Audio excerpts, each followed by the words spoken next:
So, or you don't property again, or you'll be arrested.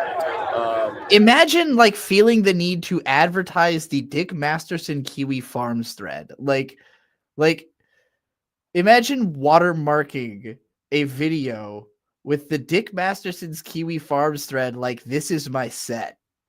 Yeah, I mean, these guys are super uncomfortable. These guys out here. Okay, I just need your permission. If you're the owner, you're allowed to do that. So, all right, let's get that done right now. Okay. The cops even said themselves. Josh paid for the footage out of pocket, hundreds of dollars. Jesus Christ. They were called because he was causing problems, not because I sicked them on him. There's also that police report that states what happened.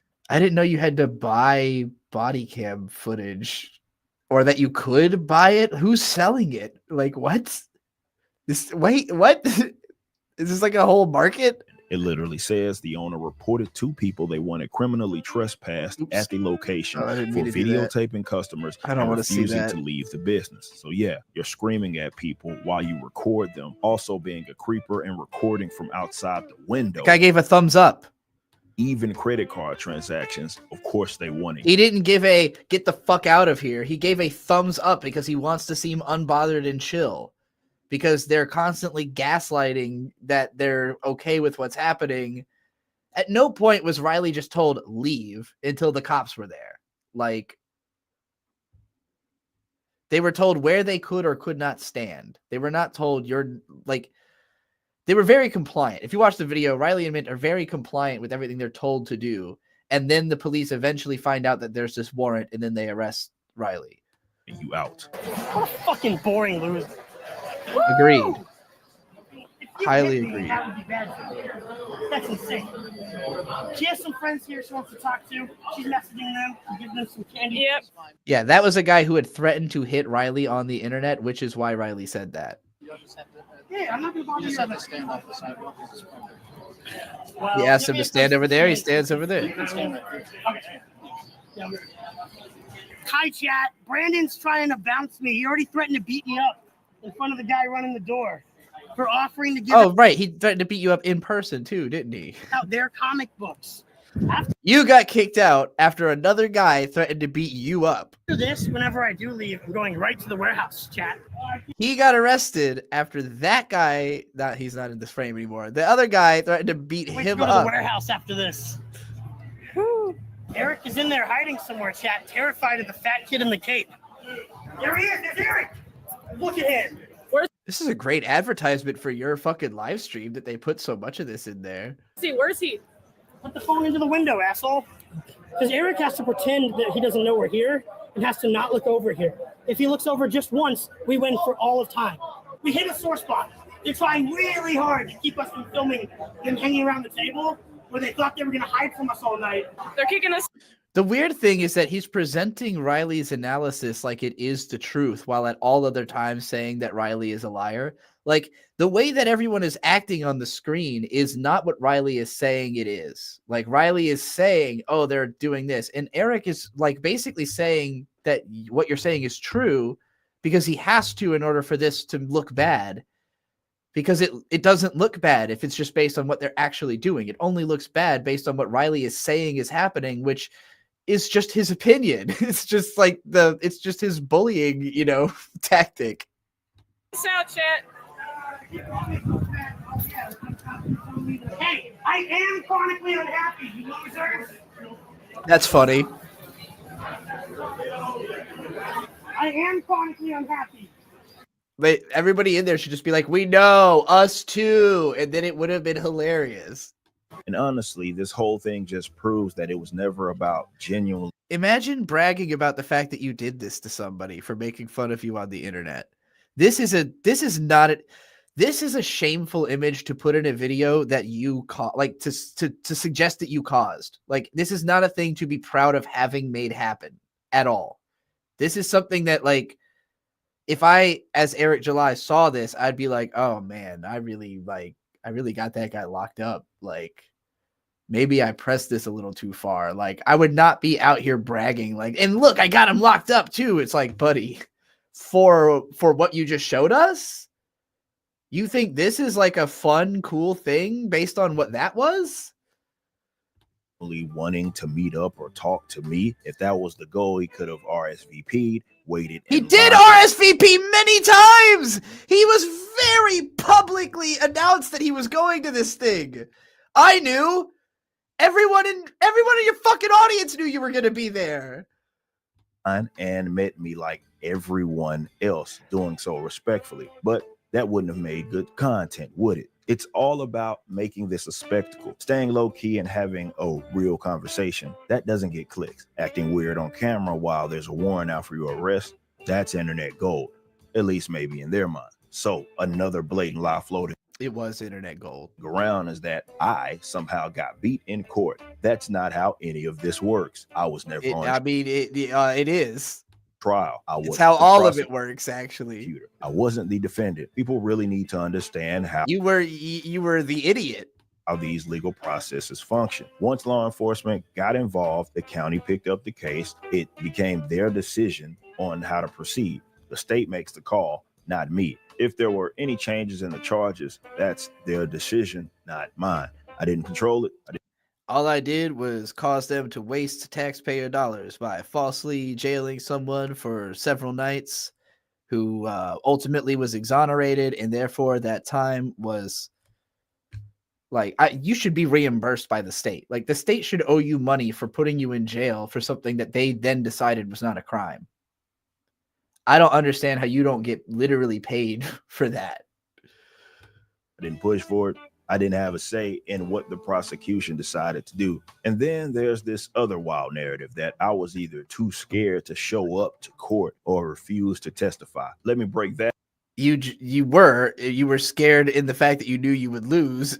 down. First off, I was never served, period. And it's not like I was dodging that. I didn't dodge anything. There was no secret plot to avoid testifying. This whole idea seemed The onus was on you to do something, and you did not do anything. That is the cowardice, that you're being accused of running away from doing anything, not from not doing something you were demanded to do. seems to come from the fact that they never successfully served me as a witness. But I can't make sense of that for you. I wasn't hiding. They have my number. They have my address. And while They even have my warehouse. They know exactly where I am. In fact, if you want to come down and visit, not pull at up. the warehouse every single day, which is kind of the whole point. I've got employees and a company to run. It's not like I was hard to find. And if they actually contacted me to testify, my statement would have been simple. Yeah, smelly old stalker guy stalks things I've already stated. That's it. Fucking the mixed messages with this guy when it comes to like how available he is to be contacted out of the blue are staggering. That's the truth. But here's the most important thing. This wasn't a me versus him. It was never about that. This was the state versus the weirdo. Whatever conclusions the court came to had nothing to do with me. I wasn't on trial. I wasn't even part of the court proceedings. Again, I can't speak to where the confusion came from, even if it does stem from the county's handling of the situation. Once it was in their hands, how thoroughly they chose to pursue it is entirely up to them. I had no control over the That's just not true. You could have done. There was lots of things you could have done to try, but you knew it was a bad idea. approach they took or how far they decided to go with it. Look, all of this is just plain ridiculous. We're talking about Yes, comic books. that's and the they should first true statement in this entire video. All of this is just plain ridiculous. make people this crazy. But there's an undeniable addiction element to the internet that pushes some people over the edge.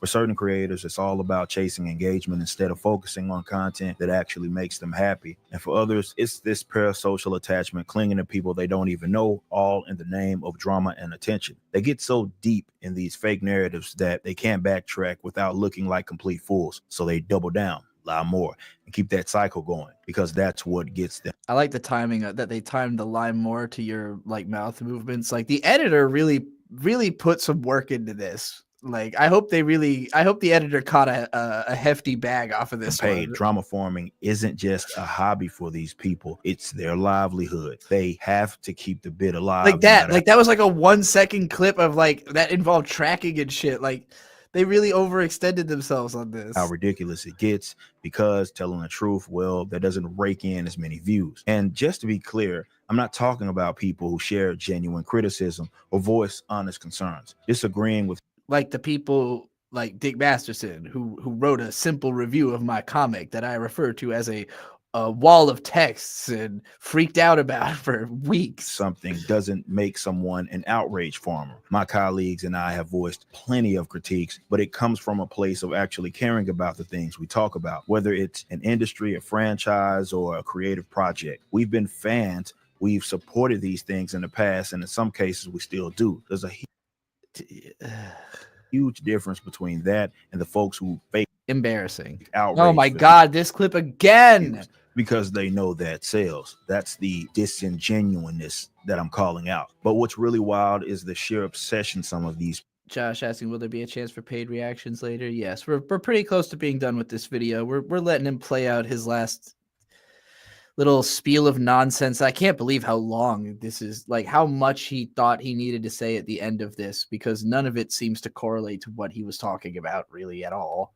People have with seeing us fail. And look, if they don't like what we're doing, that's fine. They're entitled to their opinion, but they've made hating us a core part of their identity. It's not that's not different. It's not illegal to do that. It's not like that's not a crime. Not just about disliking the work. It's about desperately needing us to fail to the point to where they lie and twist anything. They don't that desperate for you to fail. They're desperate for you to like fucking be honest. Thing to fit whatever narrative. They also do what you've never seen myself, nor really anybody in my circle advocate. They hover over and get angry and aggravated just because someone online says 3 something times positive about myself or what the Rippaverse is doing. That's just bizarre.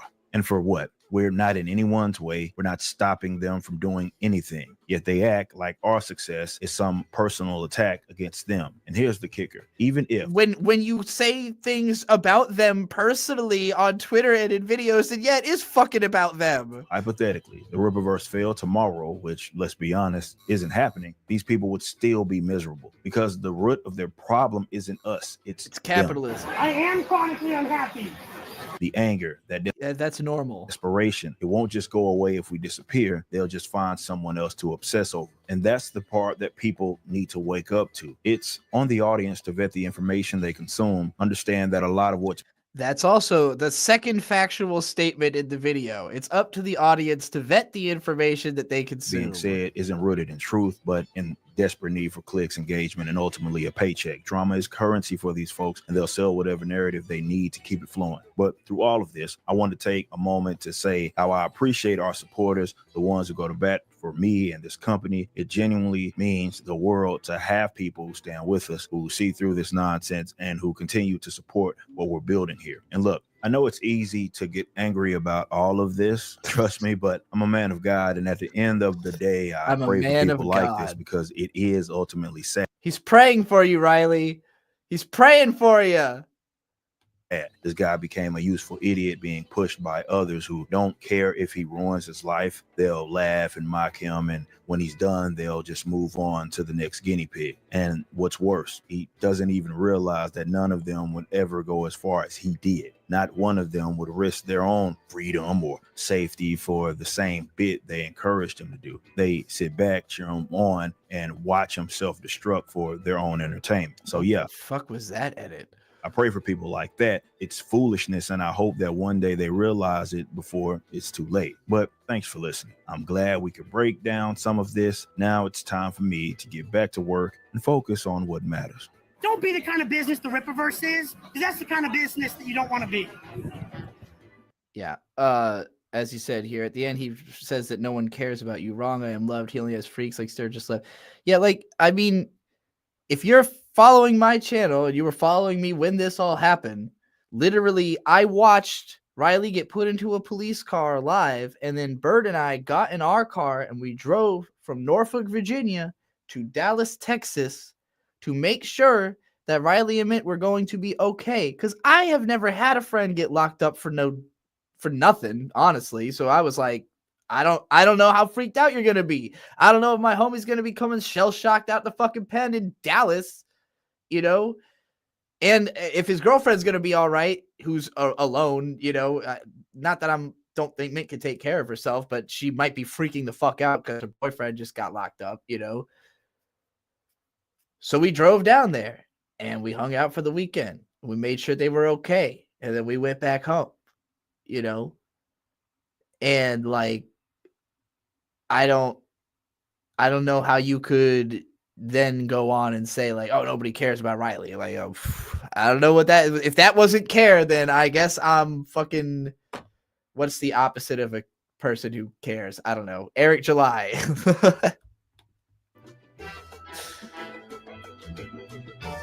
Okay, playing us out with some groovy tunes. That was a fucking doozy.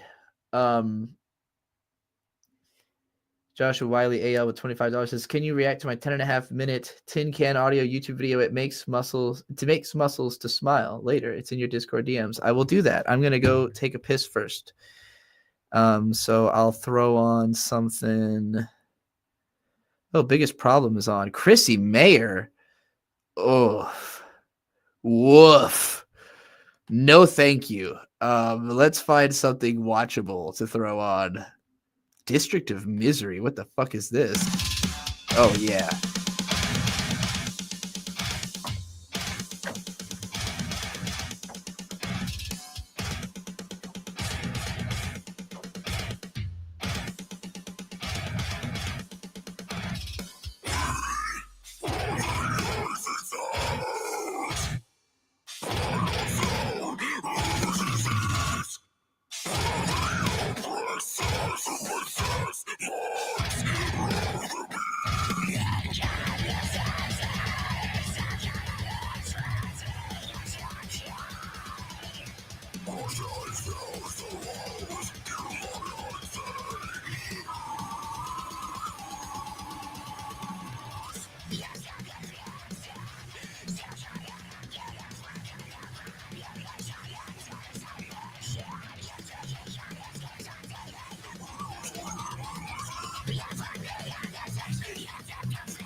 I am recording this in the most goofy way possible, as my laptop camera is not working when I try to use it on the app. So instead, and I think I need to show my face for this little video, get this from the title.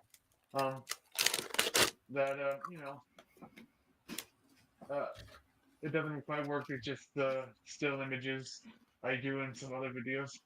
A lot of them, but this is a pretty simple video. I've written a poem about this idea. It's a simple idea, and I think it's a true one. It's not really even an idea, it's just a fact. Is that it takes muscles to smile. Now, why are you talking about like your muscles, Flabby? I'm not talking about these muscles, not like their own. I'm talking about mouth muscles. I mean that your mouth thing that you smile with is a tangible physical thing. It's not an abstract concept. Wow.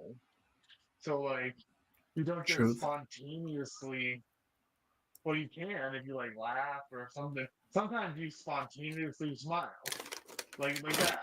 I didn't. That was a deliberate smile, but sometimes you spontaneously smile, and because you spontaneously smile and it feels so genuine, at least for me, you forget that you can also voluntarily smile with your own muscles in your own mouth instead of just relying on the smile to come like some sort of divine revelation from above at various points, you know?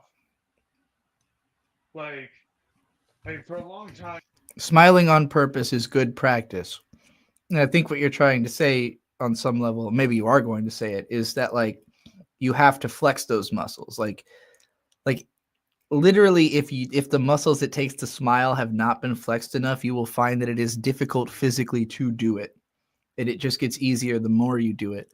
So if you smile deliberately enough times, your face has the anticipation of the act of smiling and is more capable of it. I thought because if I didn't smile spontaneously with just a fake smile, right? Like if you don't smile on pure spontaneous joy in that like very automatic, uncontrollable way, like it's like you know, it's a divine revelation of joy.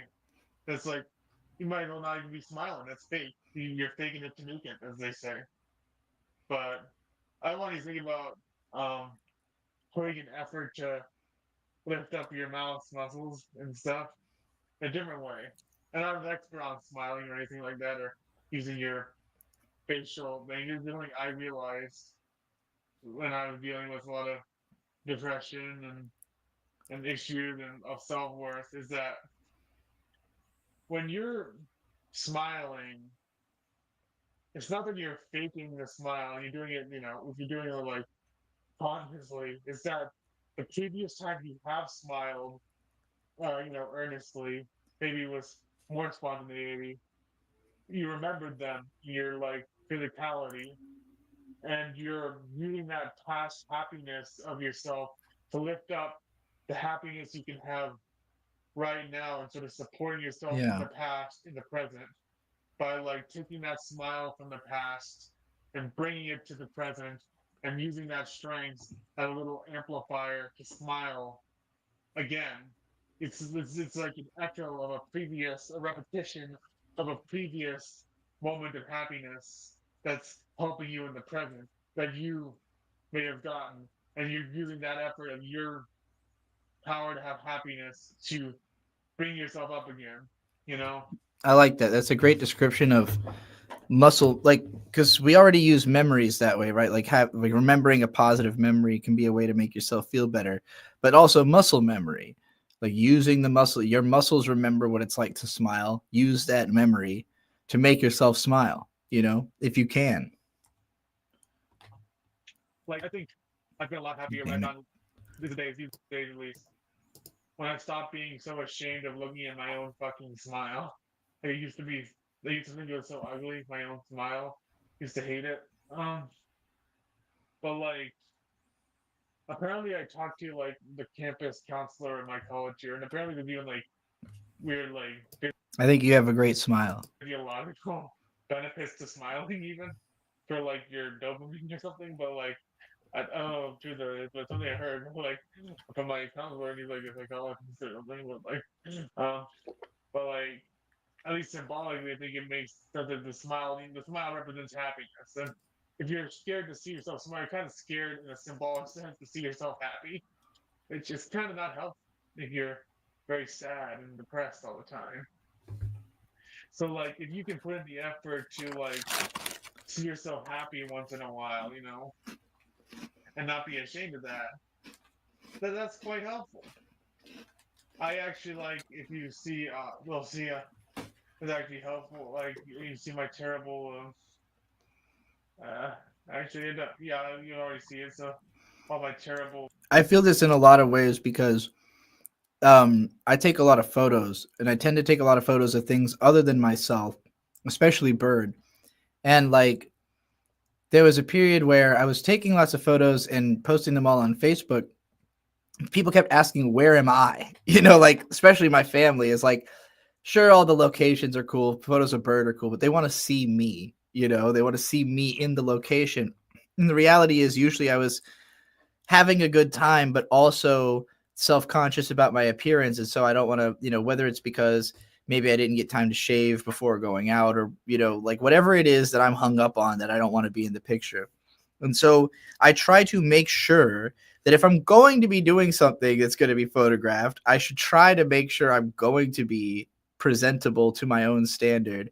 But also, even if I'm not, make the most of it and take the pictures anyway, because otherwise you end up with no pictures of yourself, nothing to show for the fact that you were there for that time, you know, like, and you know, there is some level on which like me taking photos is like, you know, injecting my own presence onto the fact of the place's existence, but it doesn't say how I felt, or, you know, that I was in fact there, other than in how I expressed, you know, the capturing of the surroundings. And then also, like, on a musical level, there was a period where I started realizing that like most of my songs are really angry or sad, and I don't have a lot of like just nice and happy songs, even in the stuff I listen to. Like, there was a as I, you know, got with Bird, and I'm trying to introduce him to, you know, all the bands I listen to, and just kind of realizing like most of this isn't stuff I really listen to in a good mood with another person. It's stuff I listen to in a bad mood by myself, you know? And so I started trying to like deliberately find, well, okay, what is music I want to hear in a good mood with another person? You know, can I find that? Can I listen to more of that? Or, you know, what kind of photos do I enjoy seeing of myself? You know, maybe it's not a standard thing. Maybe the way I'm meant to be photographed is different from the way someone else is, you know? And I always encourage Bird, and he's, you know, gotten a lot better at just taking pictures of me to have pictures of me, you know, to realize like, hey, if I don't get a picture of B, she's not going to take one, you know? Desktop to set up that's very stupidly signed. You'll see that was me trying to fix the. You see that my, you know, my background on my computer is myself smiling, because I like seeing myself smile and reminding myself that I can smile again if I put in the effort. So whenever I see myself smiling in the past, I take a picture of myself smiling. It's like it's like that thing I was talking about, like that. My background on my phone is I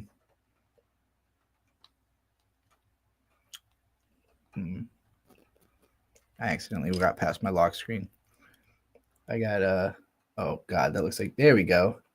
It's Bird smiling. And then you go inside and it's a different picture. You can't really see him through all the icons, but you can see in glimpses. Whatever. The past self is literally looking at me and saying, yeah, you can keep doing it. You can keep smiling. You keep having that strength. That power never went away. You always have that continuing power to smile. And, you know, like, and I don't think you can easily level with smile, but it's a great example of like this way that we can use our power of like positive self-reinforcement of involuntary symbolic acts to like reinforce our strength of like self-confidence and happiness, you know? I burp a lot. It's not comfortable. From my terrible diet, as you can probably tell from my niece. But you know, smiling. I mean, I'm not the best smiler in the world, you know, but it takes muscles to smile. I think you have the potential. I think you have the potential to become the greatest smiler in the world if you really set your mind to it. Fact, platonic concept that just is bestowed on you from up high. It takes some sort of trigger. It can either be a spontaneous one, and then that's what makes it feel like a platonic concept that just like is revealed to you, or it could be a manual one that you're using your previous experience and memories of physical happiness to lift up. And it feels genuine when you put the right effort into it. You actually sincerely trying to help yourself. It just stops feeling like faking it. It feels like I'm genuinely happy when I'm smiling like this. It's not like, oh, I'm not pretending to smile. No, it's just I'm just using my own power to smile, bring myself the happiness, joy, the happy joy. Happy, Because, happy, joy, joy, happy, happy, I'm joy, physically joy, causing happy, each happy, other joy, to joy, live happy, happy, joy, for joy. that happiness. What's that? Is that from Cow and Chicken? Where the fuck is that from? Really quite remarkable how helpful that Wait a minute. smiling. Is it Ren and Stimpy? It is Ren and Stimpy. Wasn't this literally just referenced in that Eric July video? Wasn't there footage of this, literally this, like in that Eric July video? That's crazy. Can be. And let me just put Cow that and note Chicken had right pork there. butts and taters. I It takes muscle don't to remember smile. that. Please, for my sake and yours, stop being ashamed of your own smile. Use the strength to push it up, to hold your heart back into the sky. And remember how much you've carried so far and the worth of your irreplaceable existence that illuminates my life so much. This is me talking to myself, actually. So I thought the written other just talk to a friend in this content phone, but and let it for a second. Illuminate your own as well. It takes muscles to smile. And I believe in your strength. The joy is as free as you are. So let the wings spread as their muscles reach for the sky. And every time you smile and have smiled, the tips of each side were hands, holding every future smile in their tight grip. The distance you stood from yourself was the gap of seeing your grin in the mirror. Make other to yourself. You can finally be generous in your greed. Whoa. Bars. Made other to yourself, you can finally be generous in your greed, for that guiltless release will set you free. That's great. Guiltless release will set you free. Let your tears of joy flow as you see your own glory. It takes muscles to smile. And I believe in your strength. The joy is as free as you are. So let the wings spread as their muscles reach for the sky. I think that's about it, folks. Thank you for watching. I like it. Good message, well delivered. I enjoyed that, and I think it's a message that deserves to be out there. Also, your poem was really good. Particularly that one bar that I was like, oh.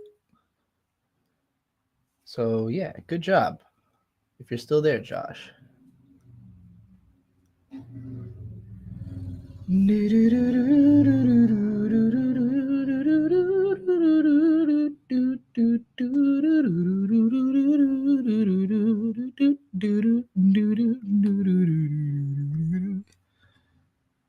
Something's got to be happening on YouTube. This video is just called Talking. No, I don't need e-girl vibes right now. What is this? Oh, it's a speed run. No.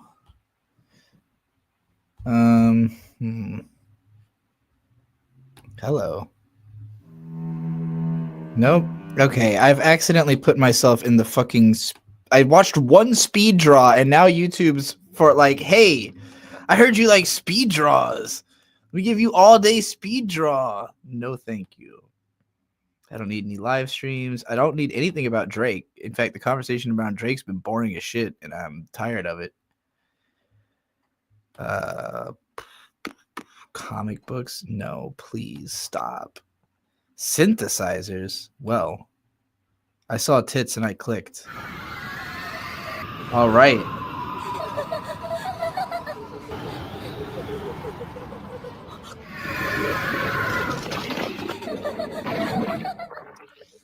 I do like AMVs. I assume this is a request you put in just now. This is some fucking weird ass DJ set she's throwing on here. What the fuck? Oh, it's metal. What the fuck? Okay.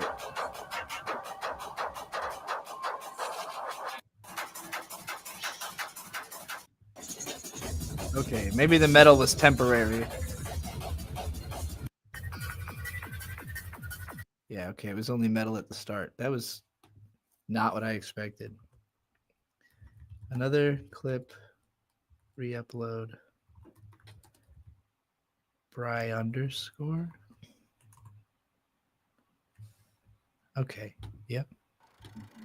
Oh, I already love this. I love it within literally seconds. Literally less than 1 second, actually. Within milliseconds, this is already cool.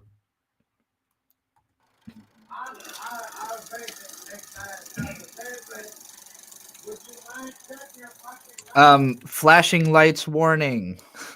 Flashing lights warning. I happen to love that kind of shopping. Anime.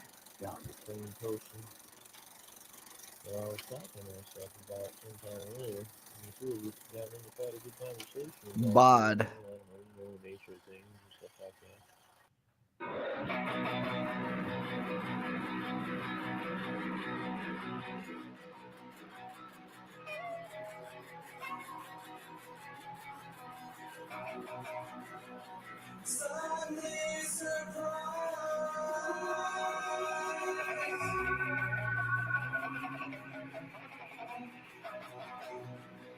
Someone's going down.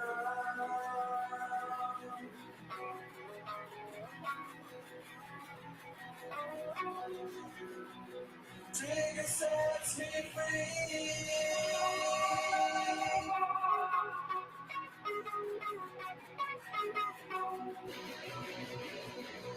I feel like AMV is an understatement in describing what this is.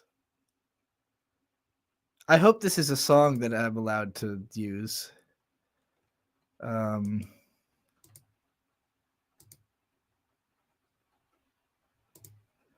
Well, probably this will just be like a demonetized or like a revenue sharing situation and not a fully blocked situation.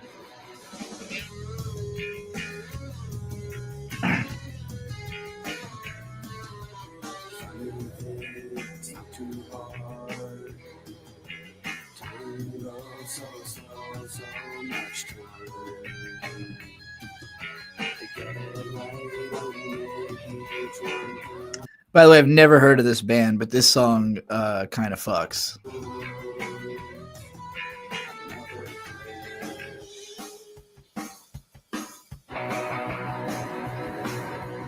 I'm curious, as I watch this, what's the channel I need to sub? Yeah, I know, right?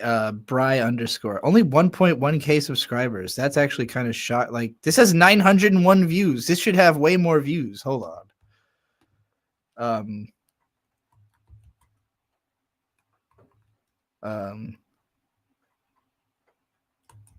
I'm just gonna write very good.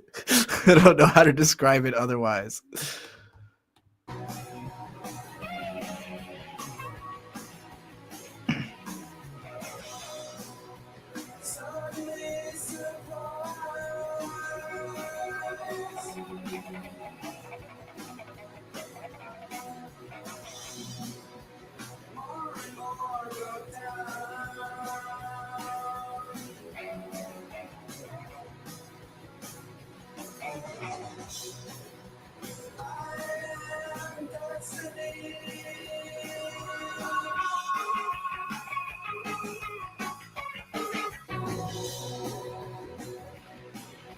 the level of technique going on in this video is, I know it's like that nothing individually is like the hardest thing to do, but all of the ideas in one and the way they're executed, it's just like flawless. It's beautiful. It's very fun to watch.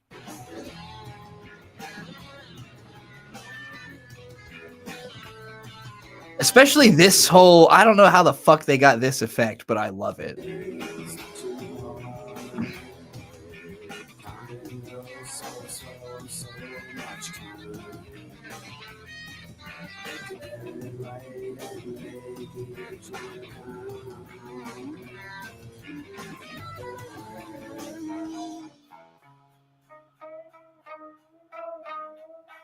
I mean, come on. It's like Onboro film. Like, it's literally genius.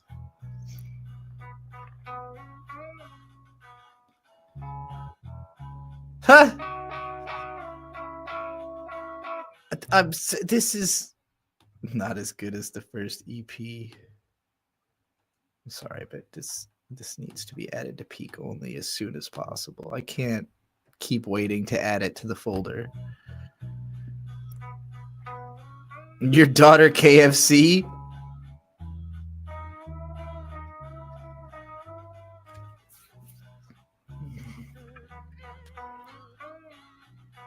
This is so fucking good.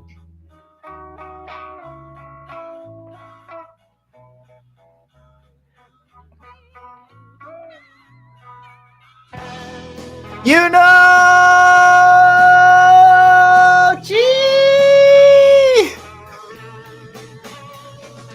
Oh my god.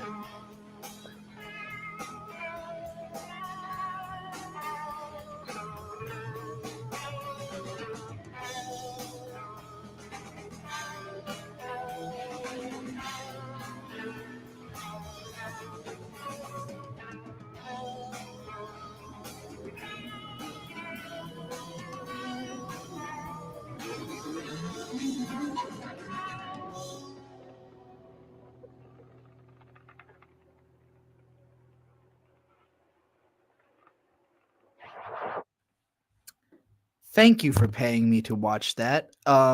Peak is on the menu tonight, it looks like. I didn't know it was going to be the case. But I've been served a very healthy dose of Peak.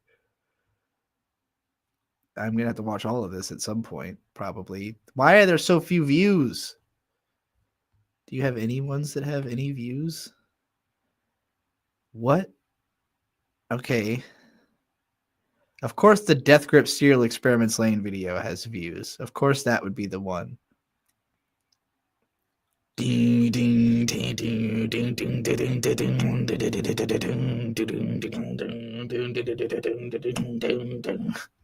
That's my Death Grips impression. About it. Boop, boop.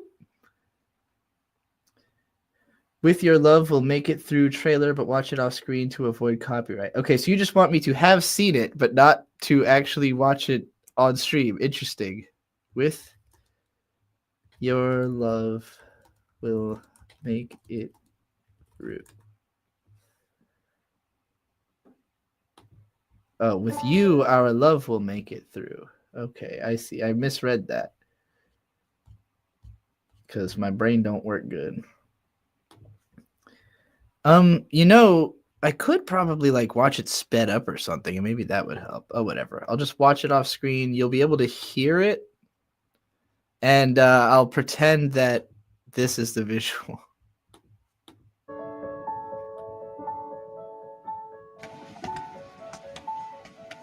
Looks very shoujo. Oh no. Okay, so is this isekai? Because like right away they zoom out. And it's, hold on, let me just bring it on screen. It's the town. It's the town. You know, the town where anime is set. That town. Set in that town. All right. We're all running. It looks like it's just set in regular.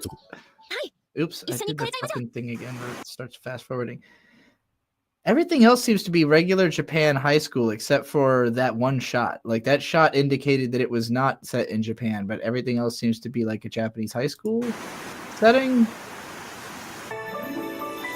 And there's a beautiful furry man. Not really my type. 顔犬じゃん。日高はお前たちと同じ16歳の高校生だ。よろしく。 I like his color. I like that he's like blue. The very like he's like ice cream blue. Hold on, let me put this man on screen real quick.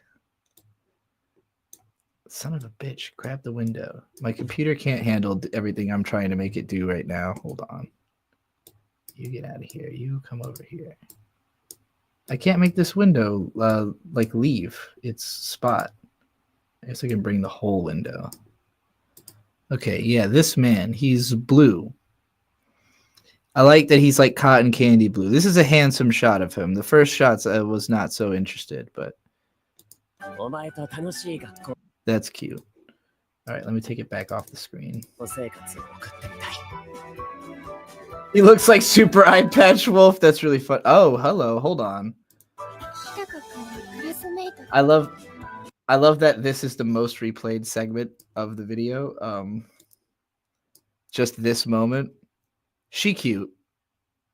She cute. I'm all right with that.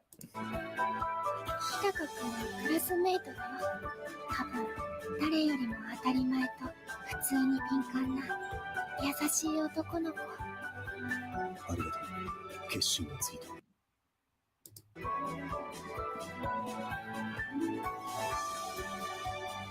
君と超えて恋にね。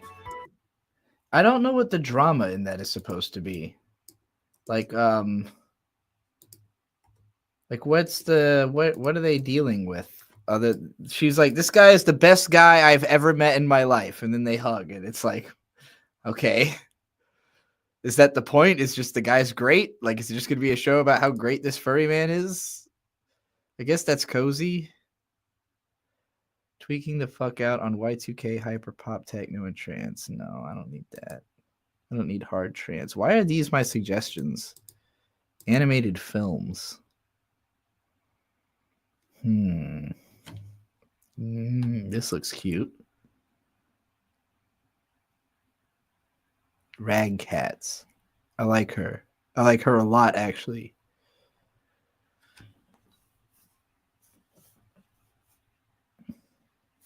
Does this have audio? Oh, I have it muted. Whoops. Hold on. How did that happen?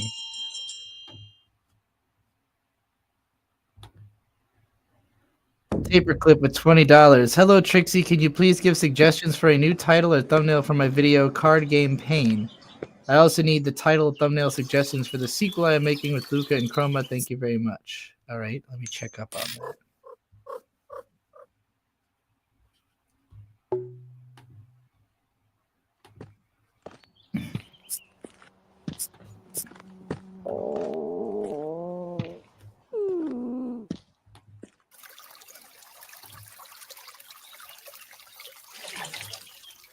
I could not.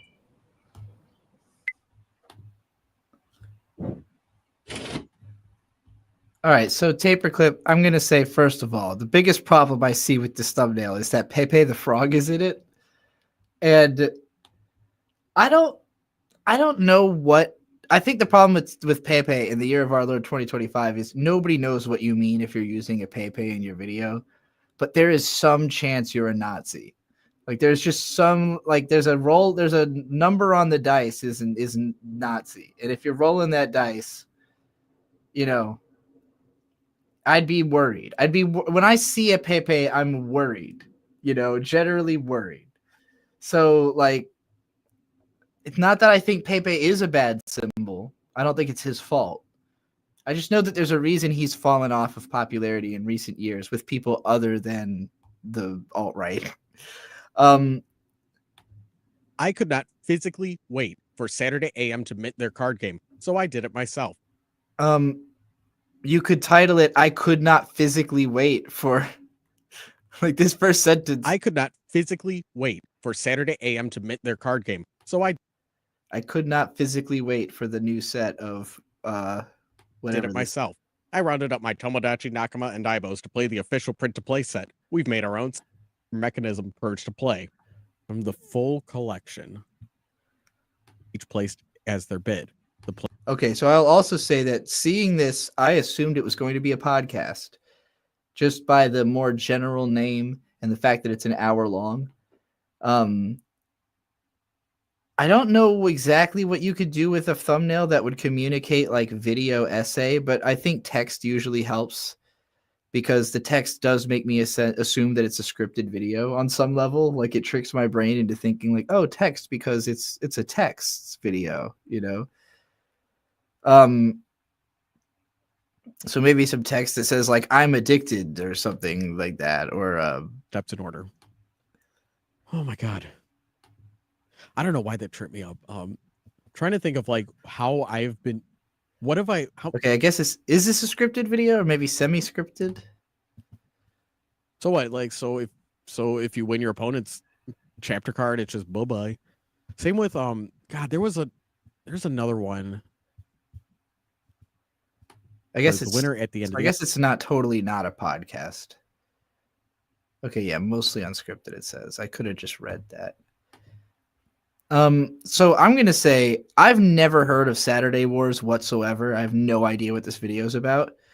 So I would probably put Saturday Wars really like maybe even this image that YouTube auto plays when I hover over the video, like maybe make that the thumbnail, and then the words like I'm addicted, you know, and then title it like I literally could not wait for the Saturday Wars drop or something like. And it doesn't seem like you're talking about Yu-Gi-Oh! At all. Like that confused me in particular. Was I assumed it would be about Yu-Gi-Oh! The card game since Yu-Gi-Oh! Is on the thumbnail, but it doesn't seem to be about Yu-Gi-Oh! Whatsoever. So, so if I was a fan of this card game, I would have no idea this video was about that card game. Like, oh, they changed it already. Let's see here. Well, it doesn't reload for me yet. I've probably got cookies keeping it the same. But yeah, I would go with something that concerns the game that you are actually talking about. I think you're just talking about this one game, right? Like definitely this video should be marketed to people who care about this game. Like the target audience of this should be whoever cares about this game you're talking about. So that's who you're trying to communicate with first and foremost. If there's any kind of memes related to this game, that would be top tier.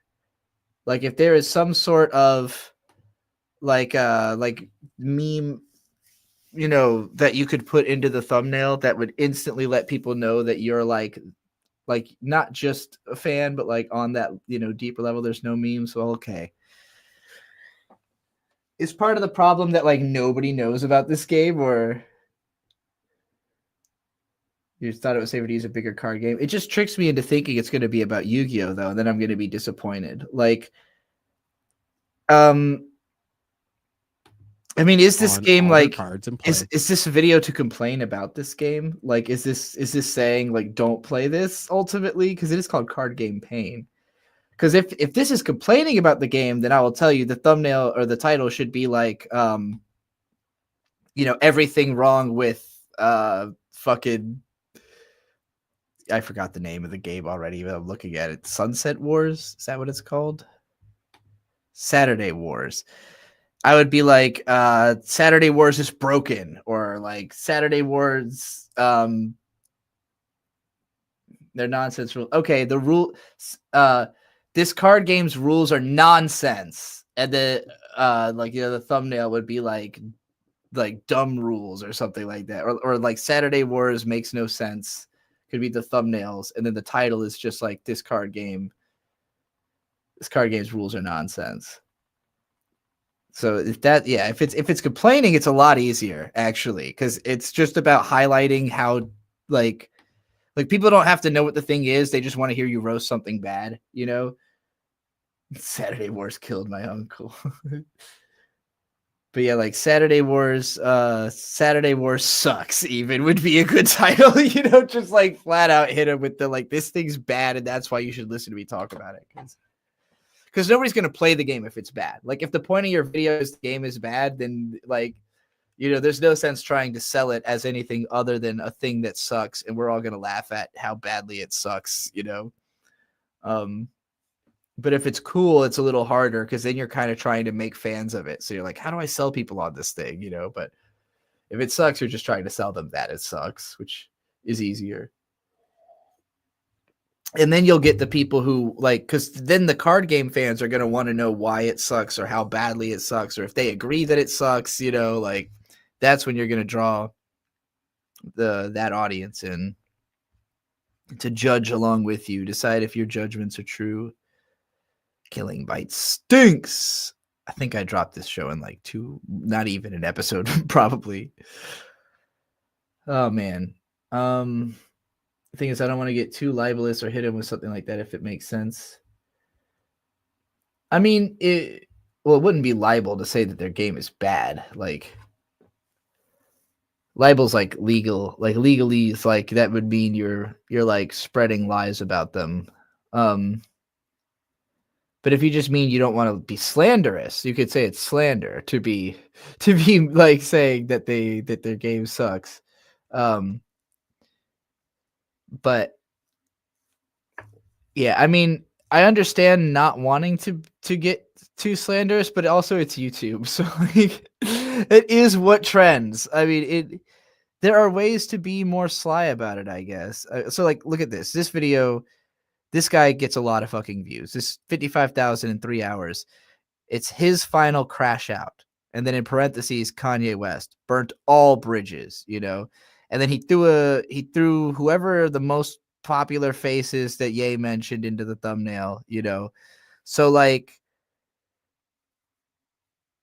it's difficult because you don't have anything recognizable to lean on here. That's why you put Yu-Gi-Oh in there, but it's not about Yu-Gi-Oh. So that kind of feels misleading. It might draw people off the video after they clicked on it. So I think you have to rely more on just the fact that the thing that you are complaining about the thing. Okay. I think calling the rules nonsense is pretty fair. I don't think it's too slanderous to say that the rules are nonsense, you know. They're pretty sensitive, so I have to treat them with you feel like you have to treat them with kid gloves. No, that just means they don't deserve to run a business. If they're too sensitive to handle criticism of their business, then that's a huge problem. That's worth criticizing in and of itself, you know. Like I don't know.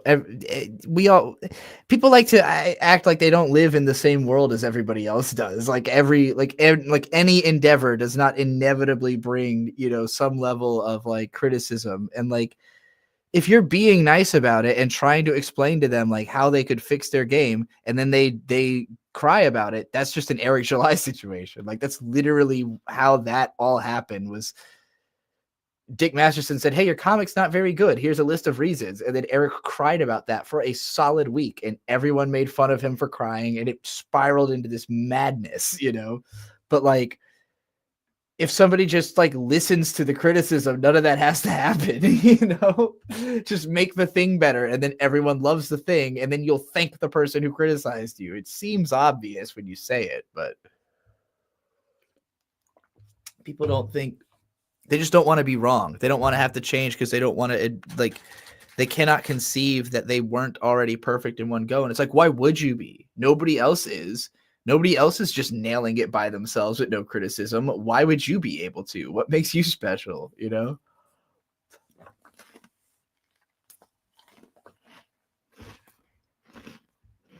All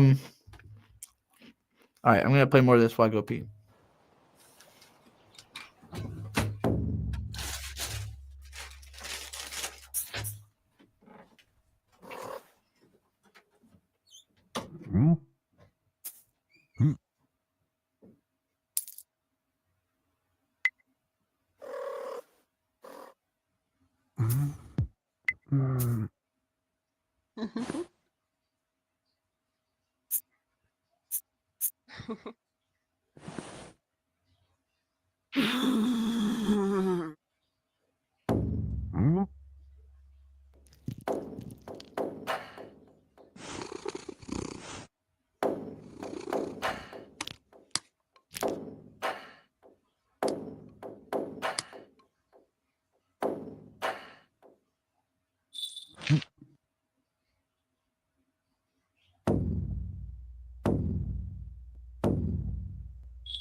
That was solid advice. Thank you. No problem.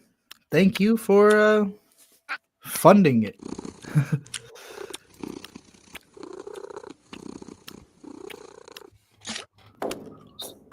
Oh, this guy's face.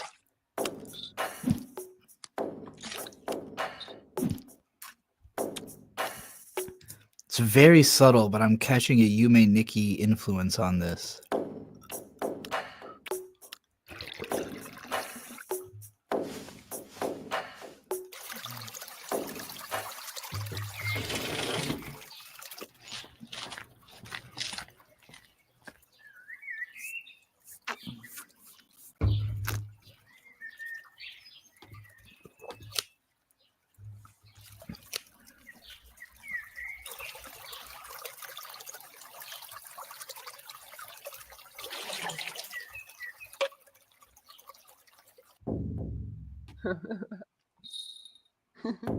Oh, I missed this.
So I had missed a super chat where Taper was telling me that Luca wanted to come on stream to express intense feelings about that AMV that we watched, but we have sort of moved on from that at this point, or else I might have done that if I had noticed at the time.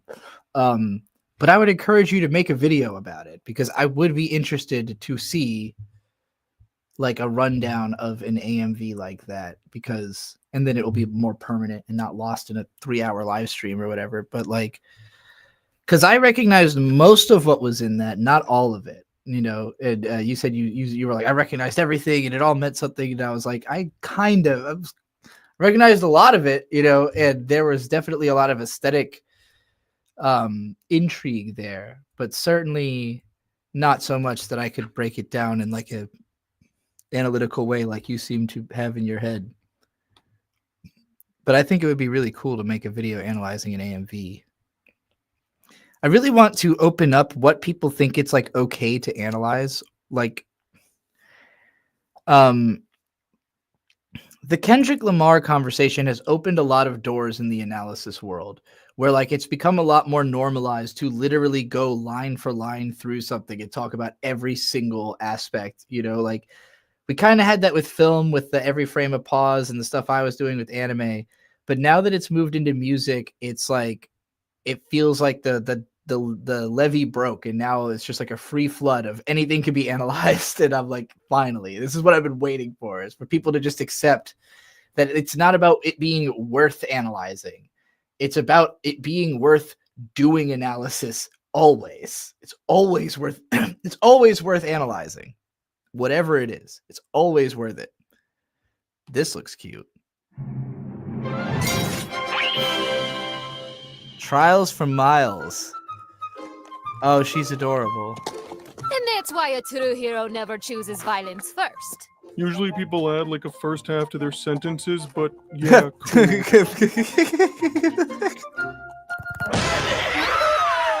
Oh, until we're order to cross my bridge and resume your quest, you must complete my goblin trials. And do your best. Don't worry, Dorka. I know a shortcut. Horatio, wait! We'd be no better than a good-for-nothing miscreant.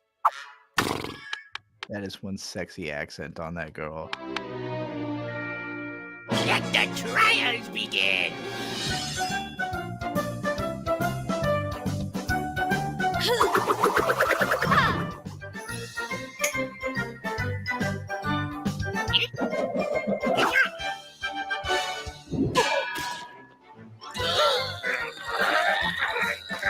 Hey, Tobias. Hey, Mike.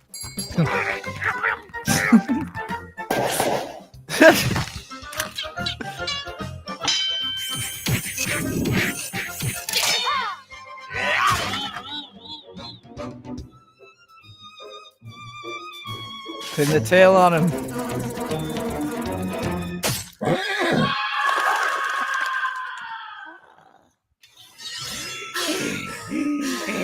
All right, Tobias. Enough of these games. You have played well, but there is one more. Find another way across the river and you'll triumph, I'm sure. Even after all that, I still can't cross the bridge. Yes.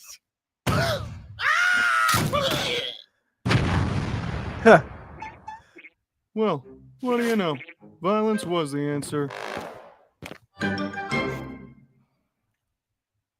Dorka and Horatio embarking on a quest. A goblin stopped them in their tracks and put them to the test. The goblin didn't let them go, he didn't let them pass. So Dorka and Horatio, they kicked him in the face. So now every goblin and Hey, they did the Shrek joke. whirling creature knows, don't mess with Dorka and Horatio. Don't mess with Dorka and Horatio. That was fucking adorable.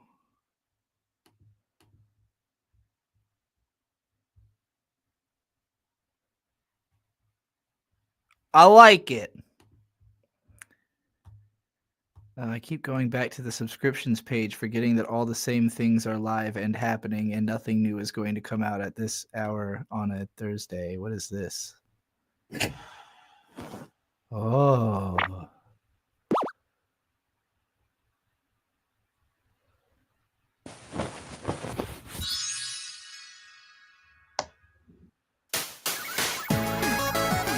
Whoa!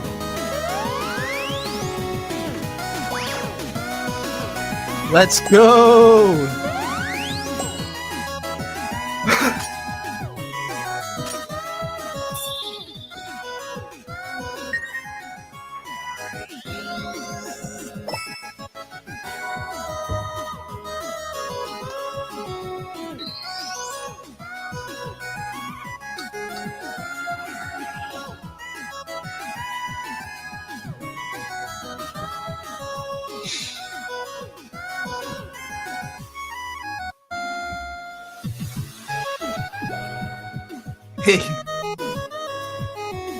This is fucking adorable.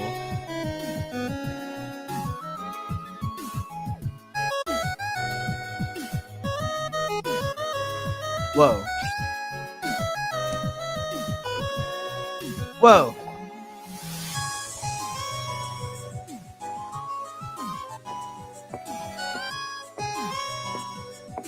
I love this.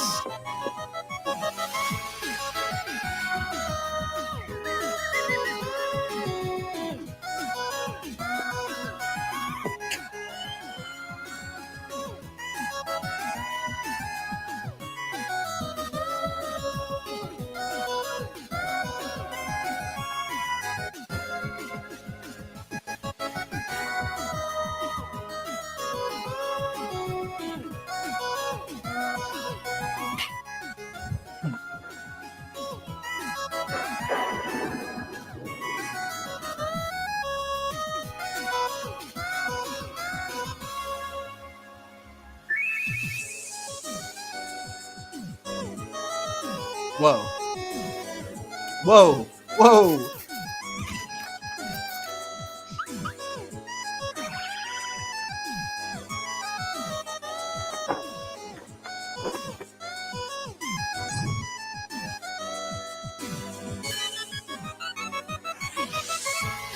Beautiful.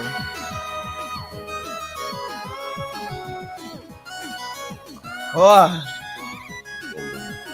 No. What? I'm watching Cruise.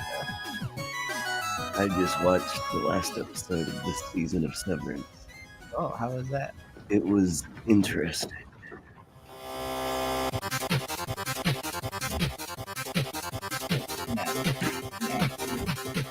Oh! You got carrots. She's doing the fucking die buster. Oh my god.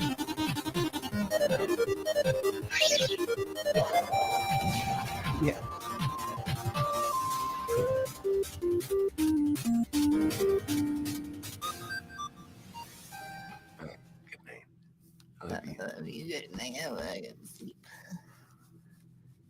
Have a good sleep. Damn. Defeat. Did you know the biggest problem? I did. They have Chrissy Mayer on, so I have no desire to watch that. Also, I don't really watch it much anyways, but there's a double reason not to.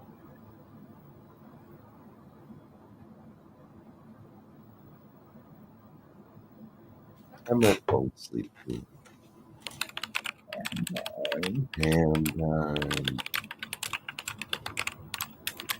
I'm afraid that was a 10 out of 10. Why are And you that afraid? It's going to have to go into peak only. I don't know. I always say that. No. If something's a 10 out of 10, I always have to let you You're know always that scared of I'm it. living in fear of its quality. Oh my god, that this was good. looks adorable. Krusty Krab.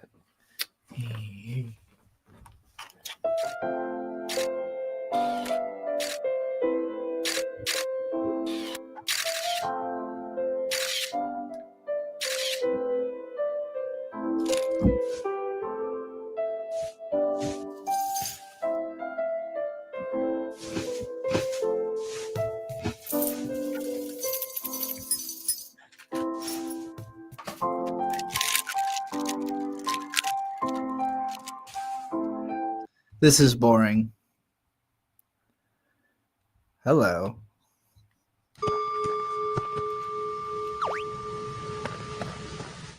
No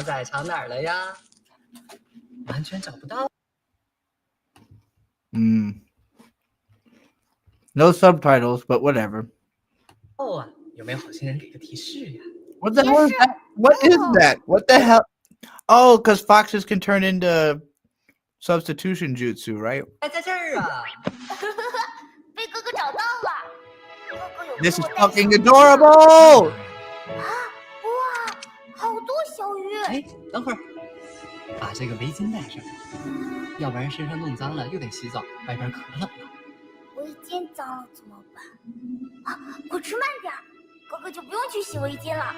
不过这个围巾好大啊！你以后还要长个儿的嘛。 Looks like we'll be watching the Magical Girl show. 行啊，等你能化成人形了，我们就到镇上，那边可多好吃好玩的了。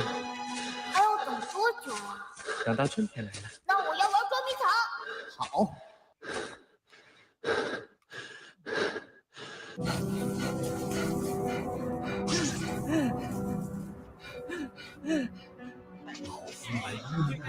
Luca, I don't know what that is. Unless it's that thing we watched yesterday and I didn't remember the name.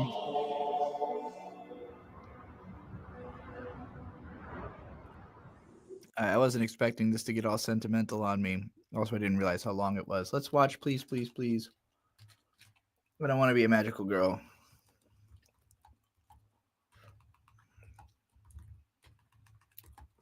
And then maybe I'll read you all some of a magical girl story I started writing a few years ago that I have not read any of online, kind of like the book I did last night. Another book I'm very proud of what I've written, but it's not very much. The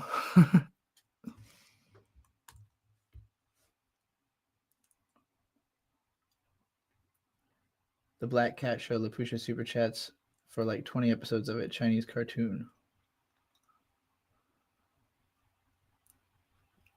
I'm trying to remember that cat one.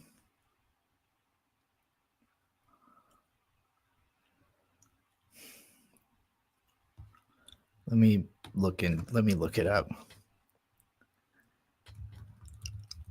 I'm not remembering. Oh, yes, I do remember this cat. Okay.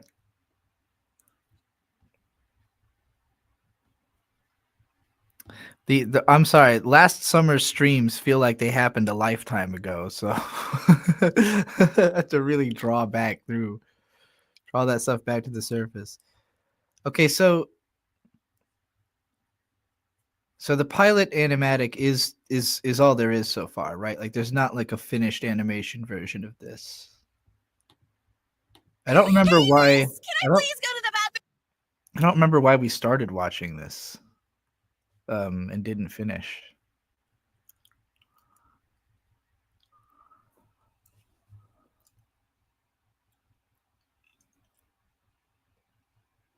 I went crazy about how good the animation was with every episode. Okay, that is now.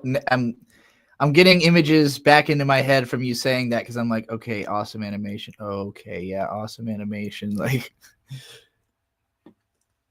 it's probably something I got to return to. Maybe it belongs in peak only.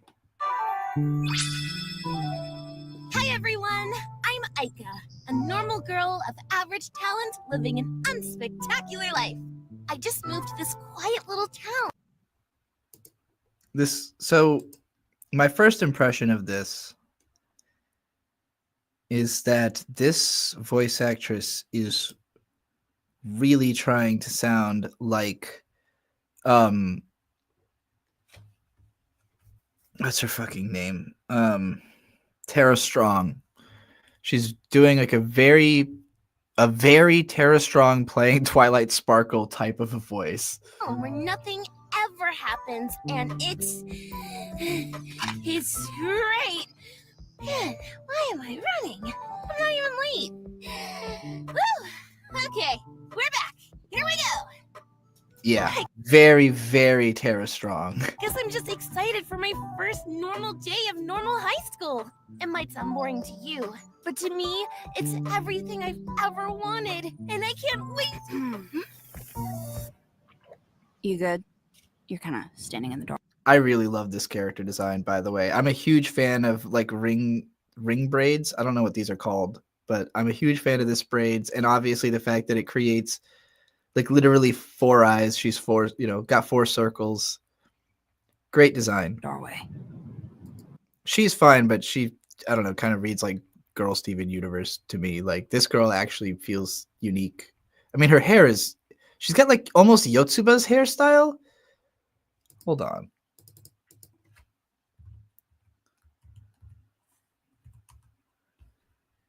Well, maybe not quite.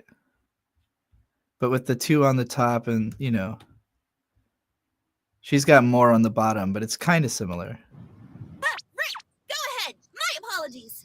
It's chill, thanks. Actually, if you have a second, I'm new here. Think you could show me the way to my first class? I definitely hope that the finished version has like bouncier facial expressions because the faces do feel very flat in this, but I know it's called an animatic. It feels more like a storyboard almost, or like it's definitely not every. I don't know what qualifies an animatic actually. Now that I think about it, I don't know what makes something an. I guess having the voices. I guess having the voices makes it an animatic. So it is kind of an animated storyboard then, right? Looks like we're in the same first period. You can follow me if you want. Where was I, Mary? This is literally a Flapjack face, by the way. This is just a face from Flapjack. Oh yeah! I can't wait for a fresh start! And first ever pop quiz done. Kill me. Oh, looks like no one else is done yet. I too am still working. I've pulled that before. Oh shit! Hey, miss, can I please go to the bathroom, please? What? Oh, sorry, Aika. You gotta finish your quiz before leaving the classroom. Thanks, miss. See you tomorrow. But You're doing great work. I love you. I needed that today. Well, let it Amazing. slide. Looks like she finished after all. And with a perfect score?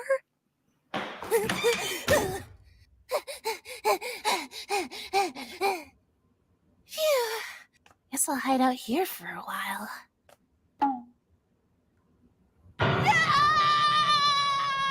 So I guess the read I'm getting on her character is that she's like really desperate to be normal, but all signs point to the contrary.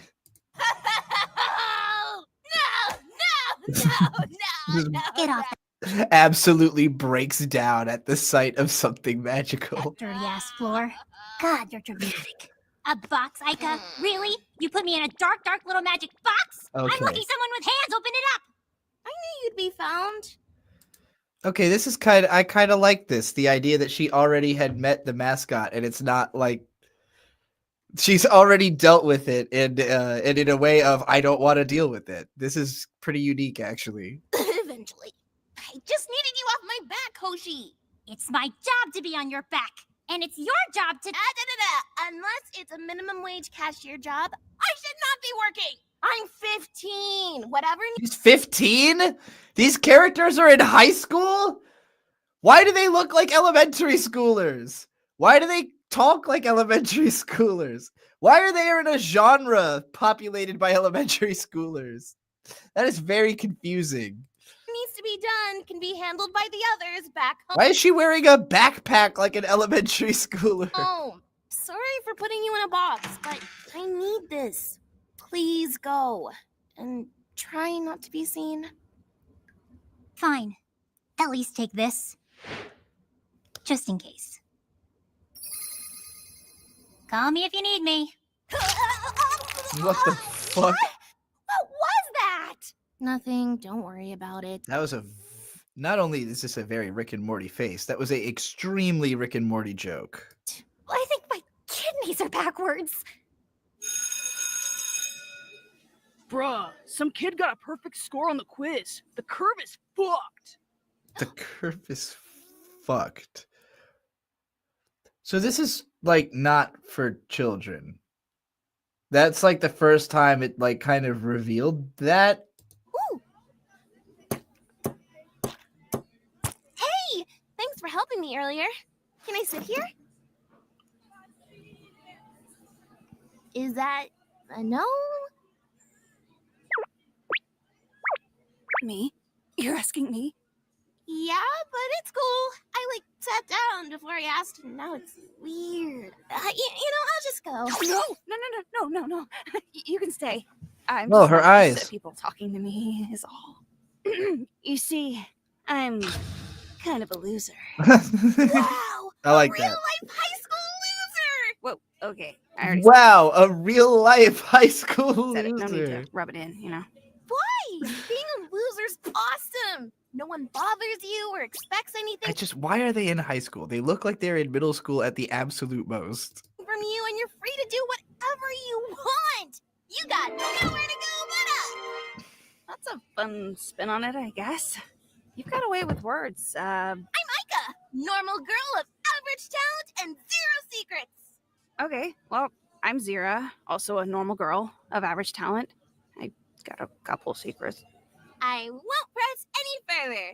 Nice to meet you, friend. Oh.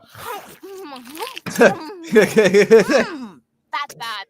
So, what book you got there? I like that the implication that like she's so happy about having this new friend, but the friend is like the most just like off-puttingly divergent person imaginable. It's just one of my favorite mangas, Moon Sailor. I know it's kind of childish. It's really interesting, like that the visual references this show pulls from the most are like specifically like Flapjack, Chowder, and Rick and Morty. Sometimes, but it has cool lessons about friendship and being a hero. And you know what? You can just hit me with your car if you want. It's fine. No. The manga's great. Don't get me wrong. It's just I guess it's just weird how much it feels like a cartoon from like 2009, you know? Genre. Is this normal? Why are people running? Oh, is this one of those fire drills? Where are you, Star Guardian? Guardian of the stars. That's not motherfucking.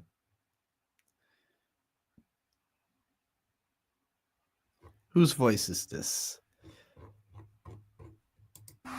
Show yourself! Oh, Kurt, it's not this guy. Let me just... Hey, leave our school alone. This is really dangerous, you know. Zira! Who even are you? Are you talking He's Rundlehouse Code from Log Horizon. to me? Oh, I'm sorry. I could barely hear you. You're so small and insignificant. But if you must know my name, it's Eclipse, Servant of Darkness. Zira, if you ignore him, he'll go away. Come on! Oh, and who might you be? Shove it, Moon Man! Let's get out of here! Moon Man? How dare you, Why is he so insulted by being called Moon Man? worm? I said my Oh, name is it's Eclipse. Okay, that's not funny. Eclipse, Servant of Darkness. I will smite you. Do it! You won't! Don't test me. I will. I'm doing it right now. I'm waiting! Don't hurt my friend!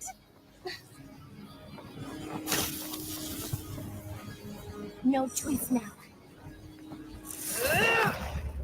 I'm quickly regretting my decision. Wait, why does this guy have magic? Okay, she knows who he is, right? Like maybe she's fought him before.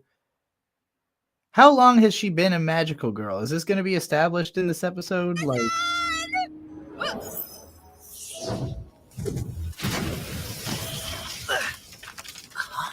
Aha! There you are, Star Guardian, Guardian of the Stars. I I hate knew that. you were here. Star Guardian? Gasp! Are A magical girl? Yes, she is. And not only that, she's my arch nemesis. And also... Double gasp! Magical love interest? Ew! Haha, No! yes! Gosh, you're rubbing my mouth a little. Man, you know what? Let me just get this over with. Triple as long as these two are lesbians, this is so far pretty good. gasp! Are you about to do a magical girl transformation? Okay, let's do it! Yes! I knew you'd... I like that because, like, where do they go when they do magical girl transformations? Like what do you see in real life? You know? Need me? I forget what comes after triple gasp! Gasp! Magical mascot! I consider myself more of a magical friend, but whatever. It's time to wish upon a star, Aika! Yeah, I wish. You know what I want. Good enough!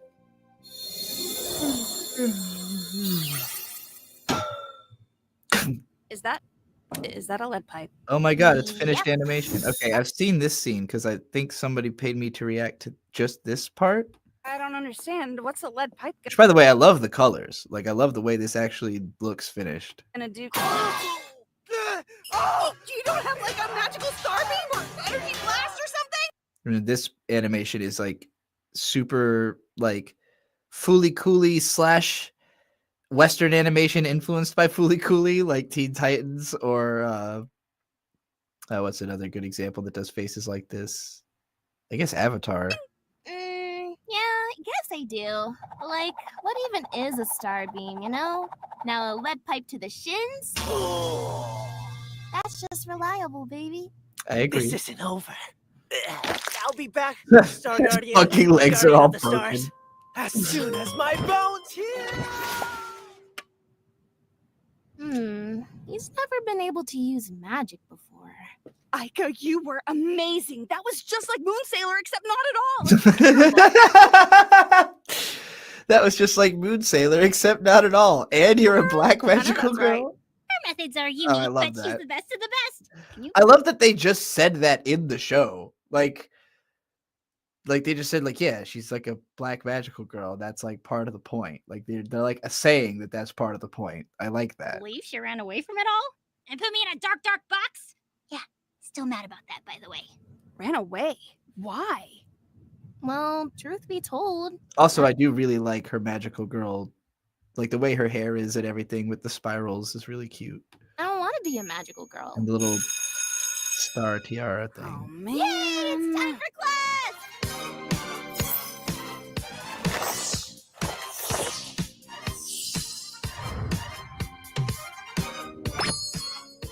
It's a magical girl untransformation. This is pretty clever, actually. Wow, I like it seems that. like an effective way to change clothes. Can you teach me how to do that? Nope. Yeah, no. Stupid. I shouldn't. Hey, is it cool that I know your secret identity? Oh yeah, about that. I have to kill you now. What? I'm kidding. I'm kidding. Jeez, you scared me. See what I have to deal with? Wait, that Eclipse guy knows where you are now. Think he'll be back? Probably, but as you saw, he's not much of a threat.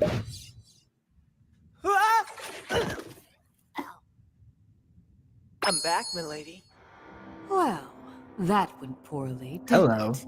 You hardly used the powers I gave you. I suppose I got caught up in the moment, but I found her. That's good, right? Please, I need this. That's a fine start. All that matters is that we finish it.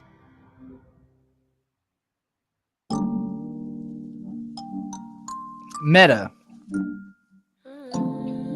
Ooh, okay. She's got it all. Moon and the stars, it's all in the Who's saying this? of her hand. She's everything.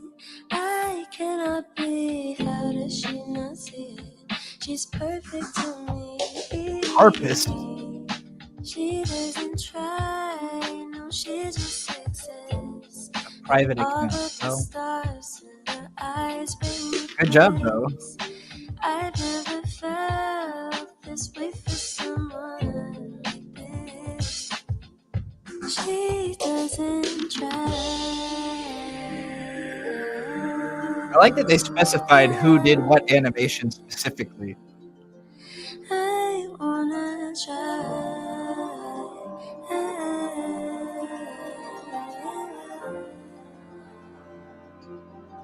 I wanna try.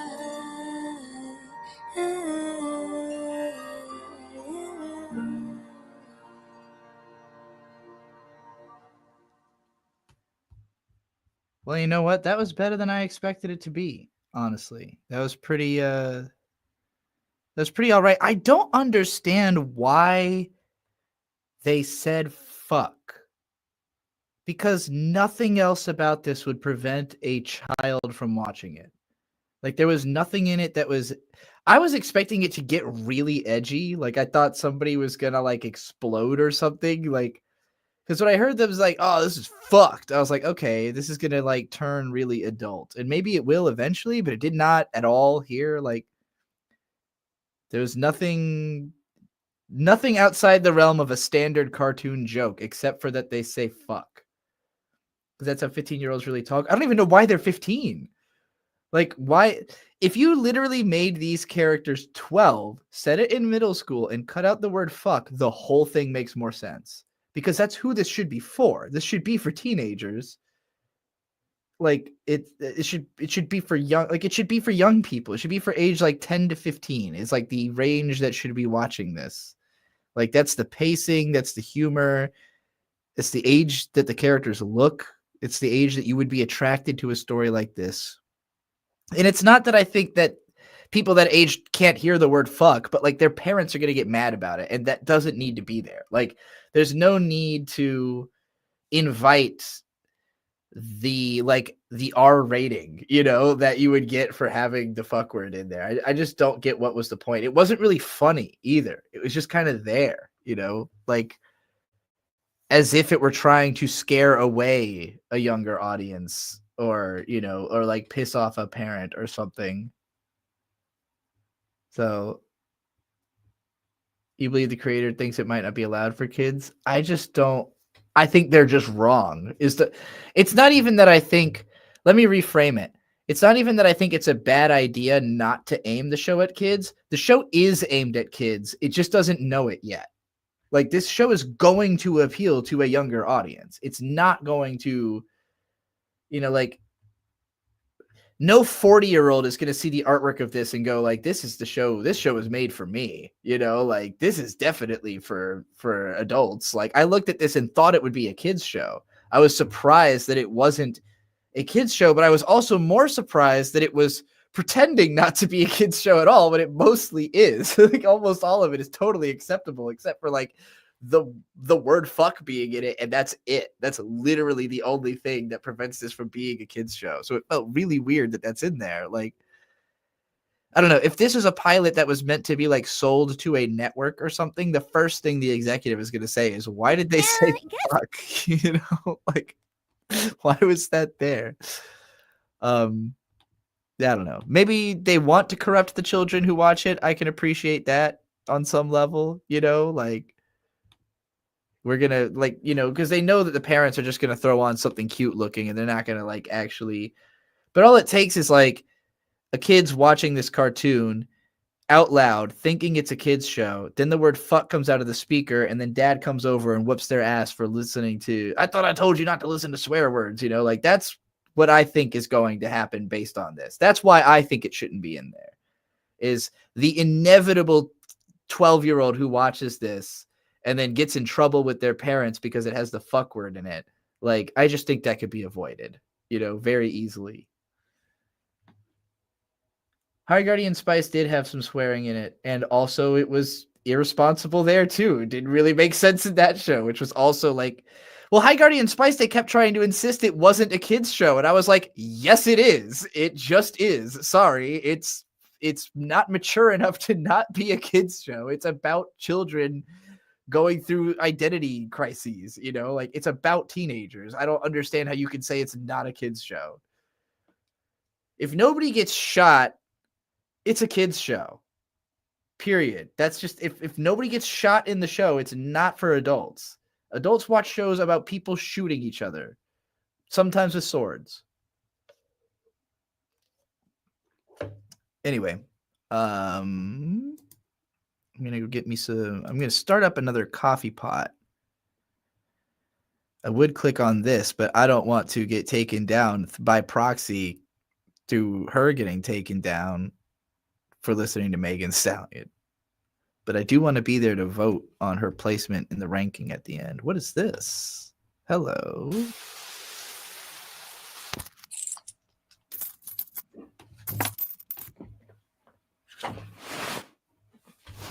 Cucumber.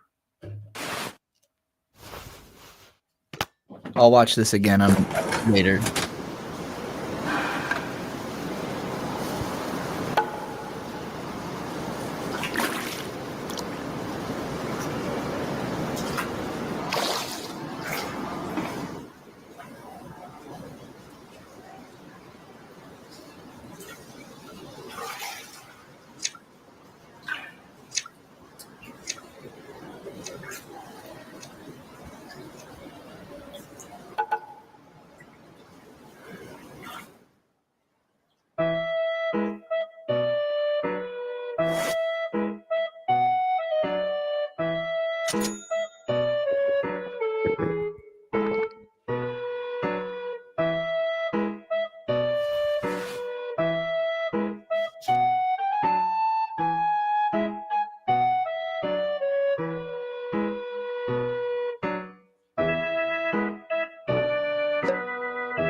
Ah.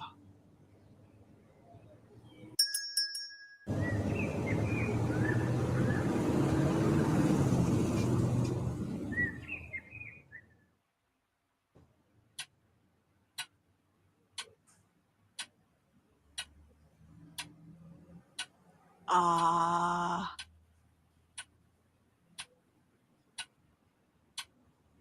Ah.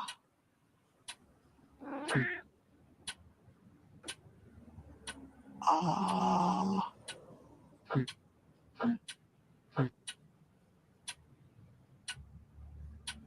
Ah.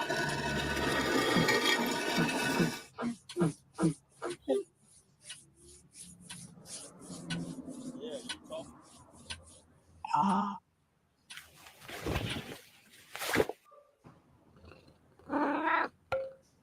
Hmm.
Ah.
Ah.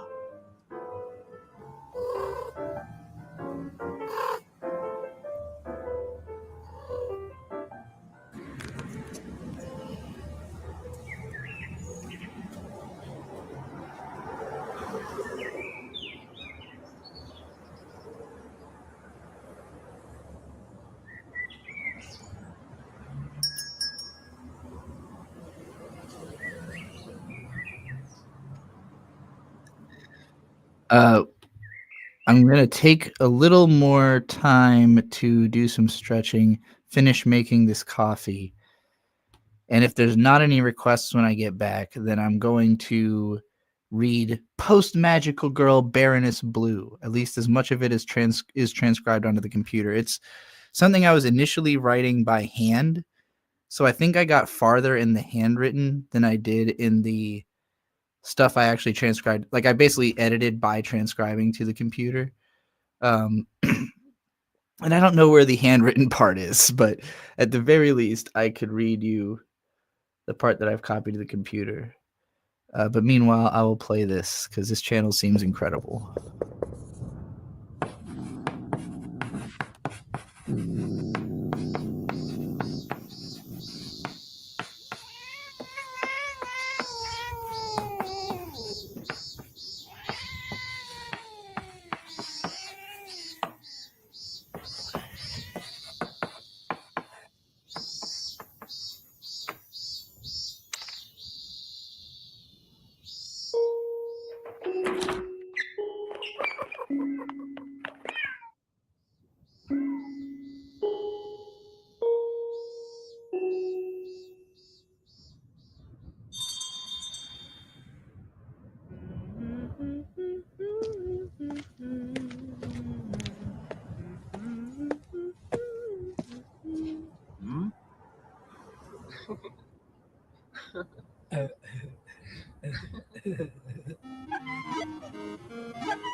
Wow, my timing is fucking incredible. I was not watching that on like a thing somewhere else or anything like that.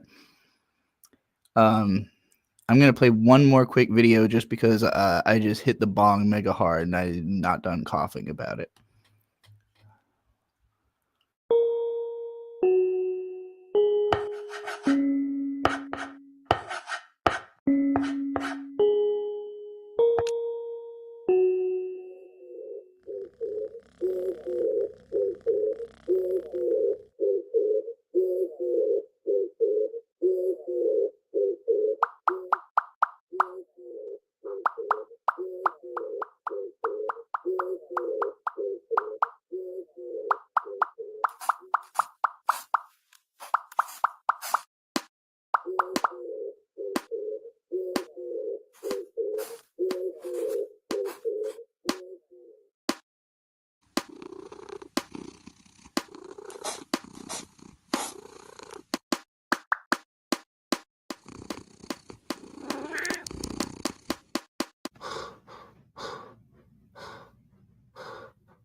Okay, so now subversion on a massive level.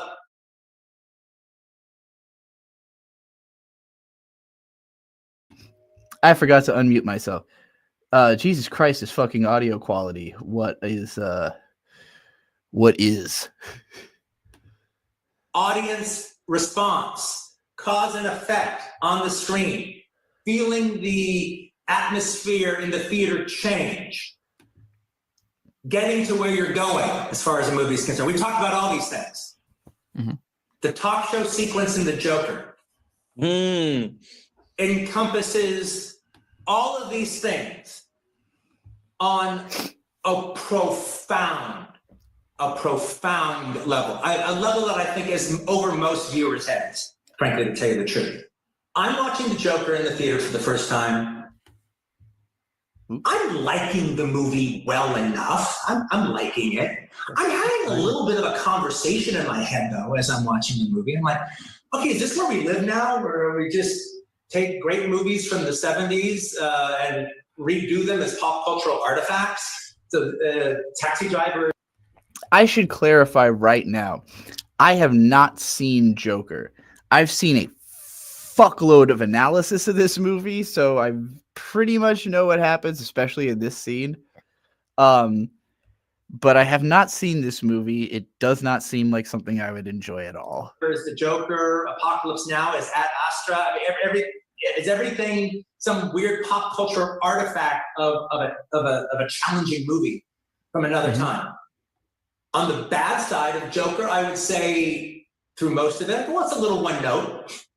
On the good side, well, the movie actually moves pretty quick, especially for like a forced perspective, oppressive movie like that. The movie actually tells its story pretty efficiently. Then it gets to the talk show scene. And you feel the entire atmosphere in the theater change.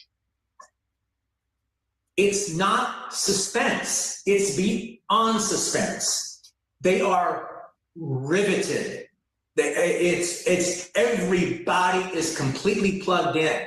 I've talked to people, if you saw this movie on an airplane, if you watched this movie streaming, if you watched this movie on DVD, you didn't fucking see the movie. Oh God, always with this shit. Always with this.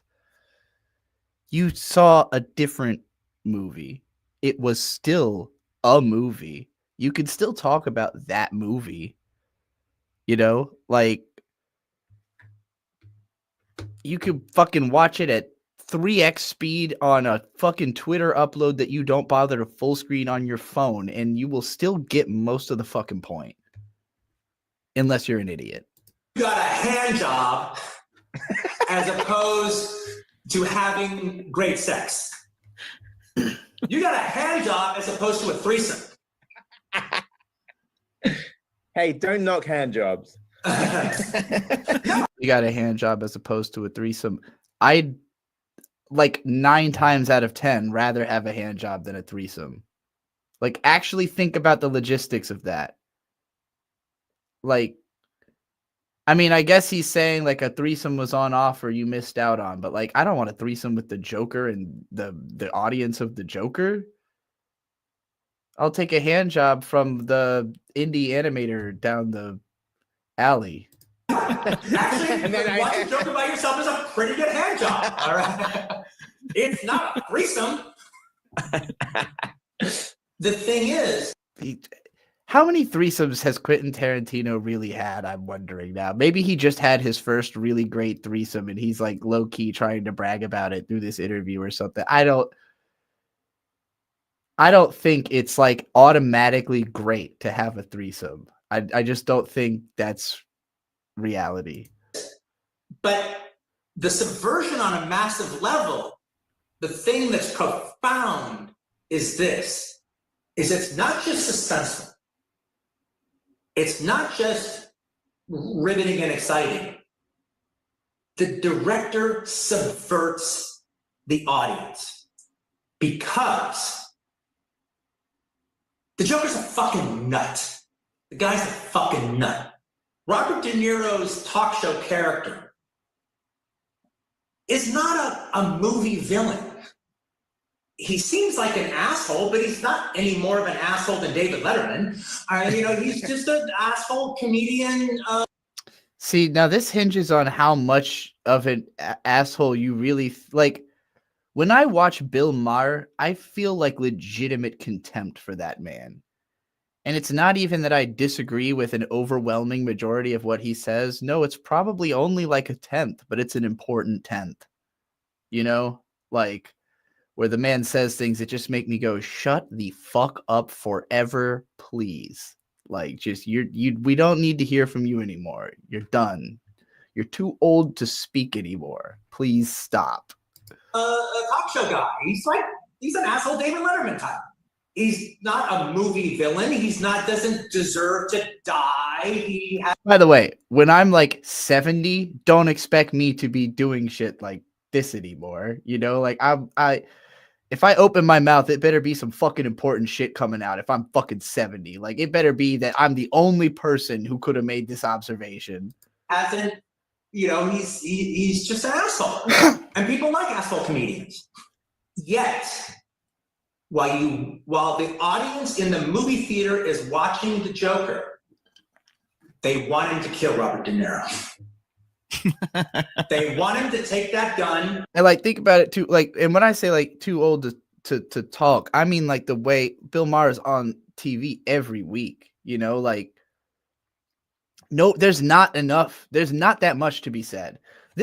I'm not doing all these live streams because I think that I'm like saying a bunch of profound shit. I'm kind of just saying the same thing over and over again. And this is like a fun place to hang out because if you have the same taste as me, you know, like that's really the pretense we're working on here, right? Is like we all kind of have the same taste.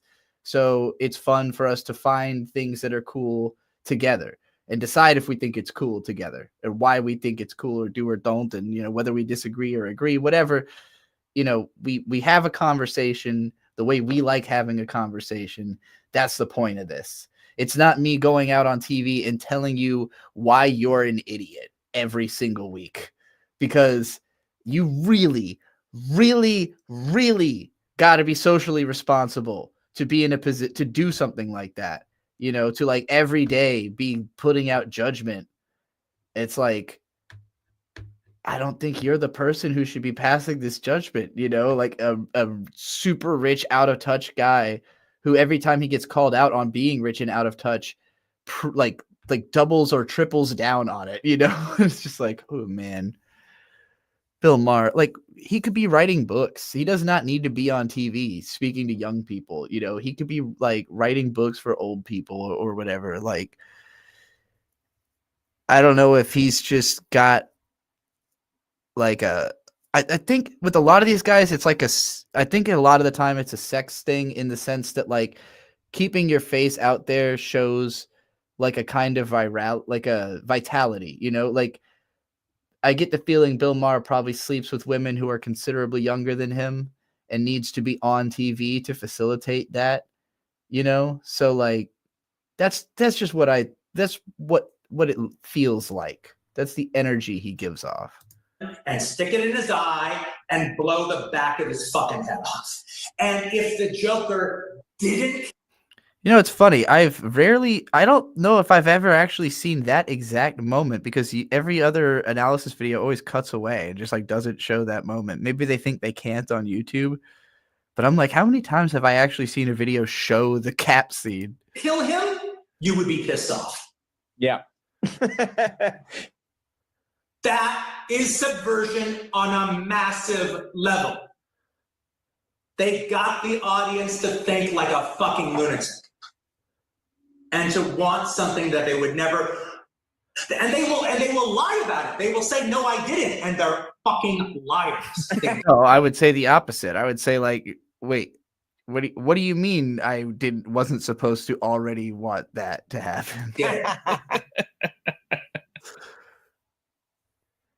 Yeah, I don't know. I feel like Tarantino is expressing like I was really excited because a movie I thought was boring schlock turned out to have a message at all, and I got to watch the audience get that message.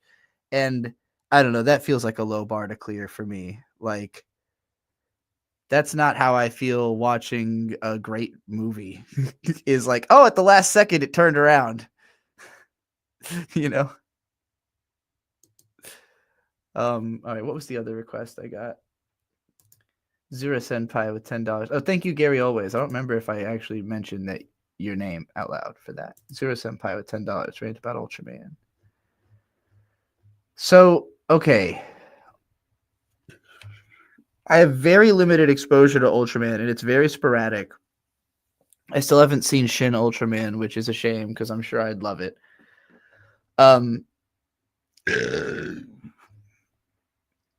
I believe the first Ultraman I ever saw any of was Ultraman Tiga, because it was on like WB or something. And it just had like the goofiest dub. And I remember my mom would always.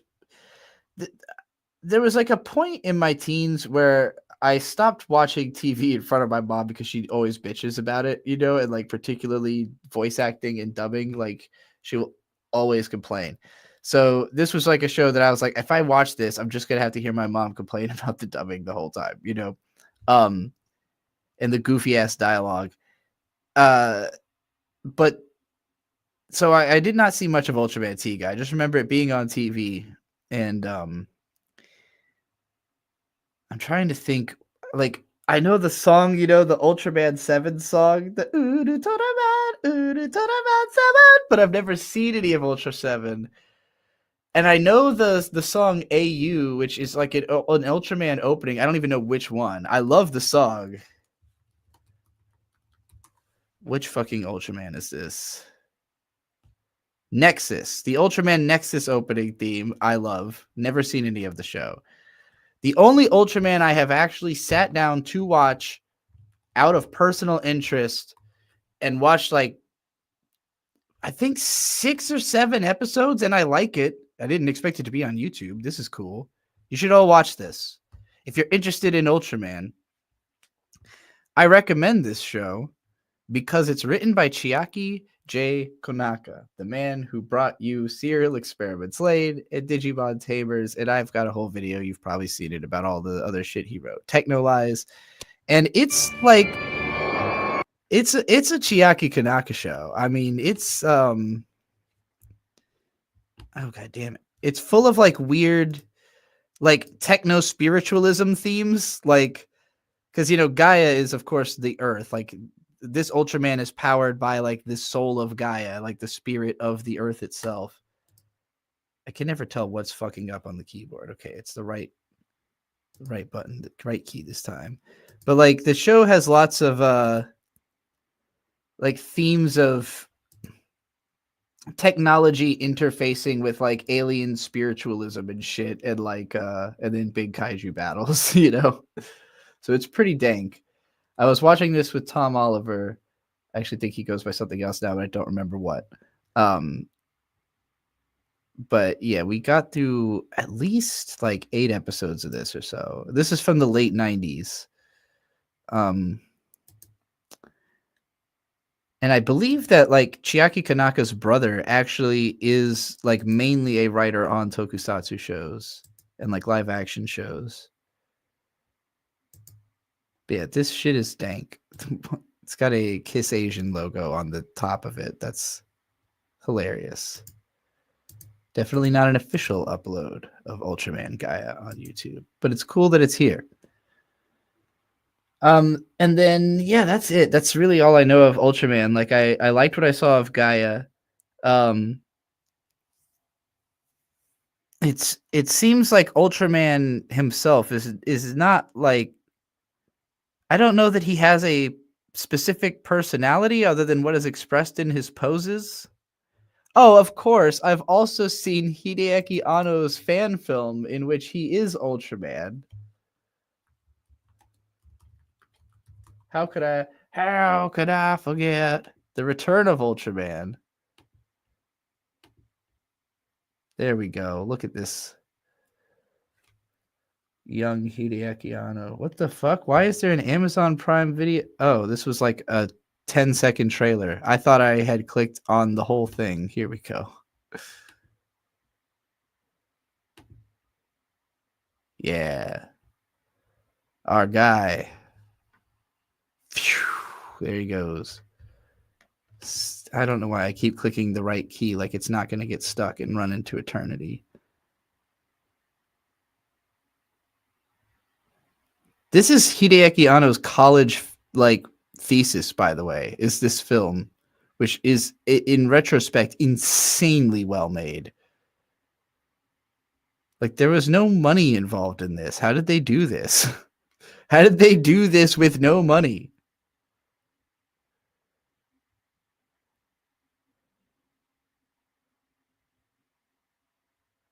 That's how.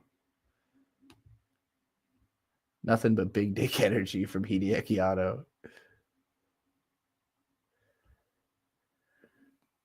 I should listen to the theme song for Ultraman Mobius. I'm worried it will be copyright claimed because Japanese music is pretty brutal with the copyright. Oh, thank God somebody's talking about the fucking Clipping album. Thank you, Professor Sky. I'm gonna hit like before this shit even comes out. I'm just happy he's doing it. What is this? No, I need fucking audio. This looks fucking gorgeous. Actually, this looks a lot like the city from A Certain Magical Index. Well, I guess it's not as like big or shiny, but it's got that color aesthetic.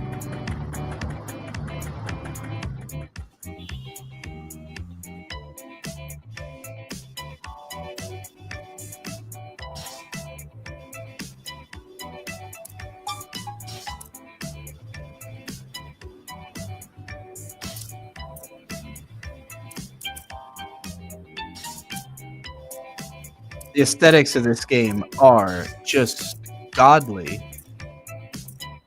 I love her, like more than life itself, and also her. Perfect character designs. No notes.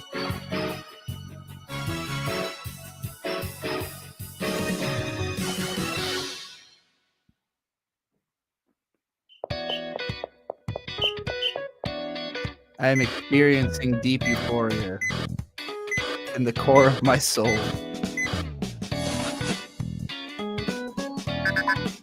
Oh my God, she's got a fucking laser sight. What's with the ducks? What the fuck? What are these mechanics? Got her ducks in a row. All right, okay, I see.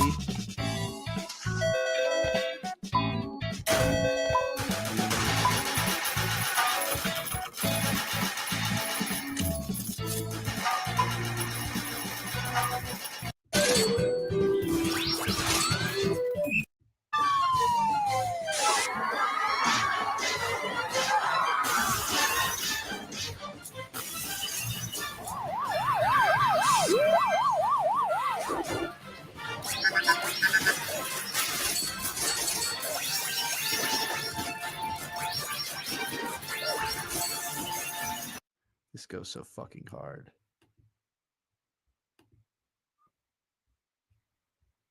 I upload video game gameplay and demo as a hobby.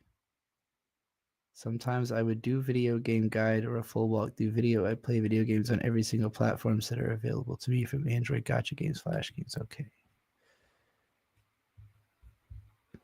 I want to find the like developer channel for that game, and so that I'll know anytime they ever make anything.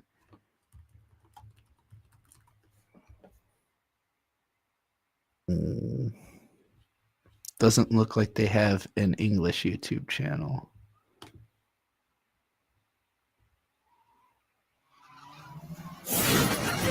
Players.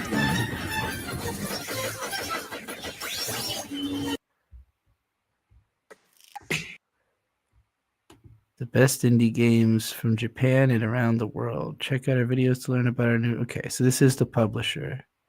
Sure. They got a new Momodora. Bomb service.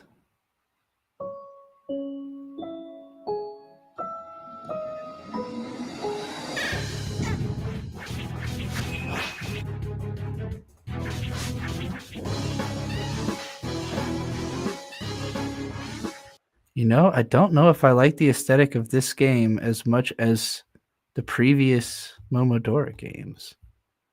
Because all this lighting stuff doesn't really hit for me the same. What is this? Another game where your cute girl is firing guns like so, okay. This looks a lot cheaper than the first one we looked at. Well, cheap is the wrong word, just less good. Okay, enough of that. I don't know why I always click on my subscription tab. It's a force of habit. Escapism artist. Katie, do you know why I've called you into my office today? It's because I'm unhappy, Katie. I'm very unhappy with your performance as of late. I don't mean to be harsh, but your grades this year have been nothing short of abysmal.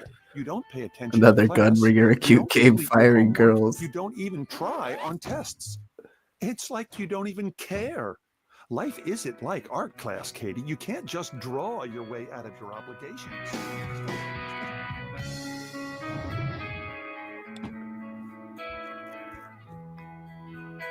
You know, this kind of, I mean, I appreciate this, but it kind of feels like a ripoff of Zen Huxtable's animation that was like the same thing. Why did that come up with this search?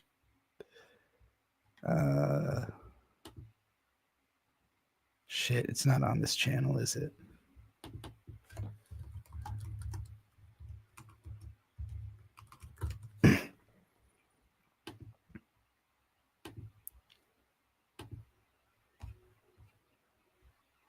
I don't know where to find it.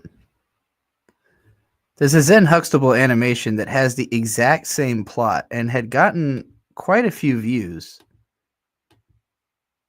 I don't know, it might not exist anymore. Maybe that's why this exists. Maybe Zen's is gone, so someone had to replace it.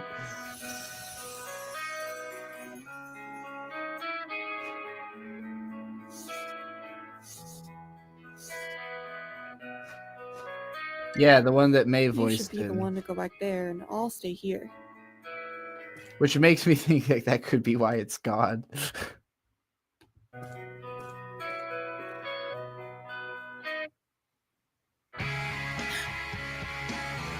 It's really funny that you don't know that Flip down yonder is Zen Huxtable's alternate channel, but yes, they are the same person. His name is Philip, so that's why Flip. Just in case that's not clear. A normal functioning member of society. Katie, are you even listening to me?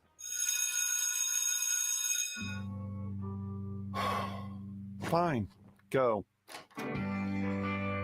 Also, both channels always existed. I just think that he posts to the Flip channel a lot more. That's not bad. Not bad at all.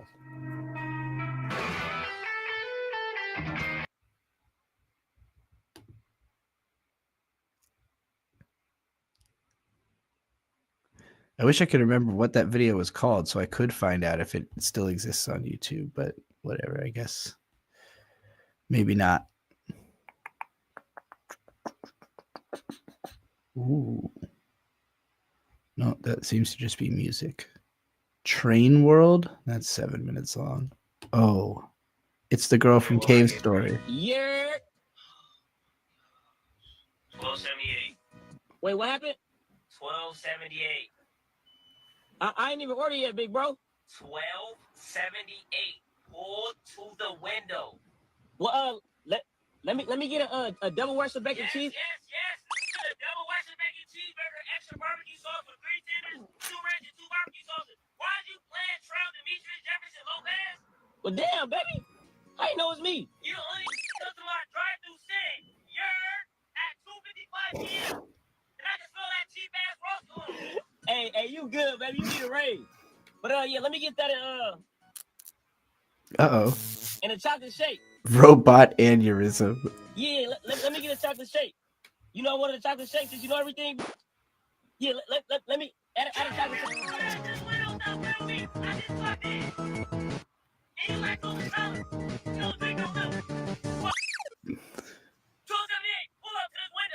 And you good.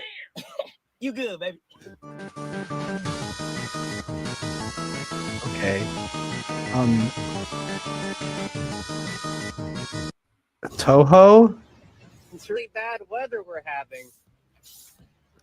Yeah, it's terrible. Yeah, it's awful. What the fuck is going on? Why? Who are you? What do you want? Nothing. I'm just saying hi. What the fuck is wrong with your mouth? Get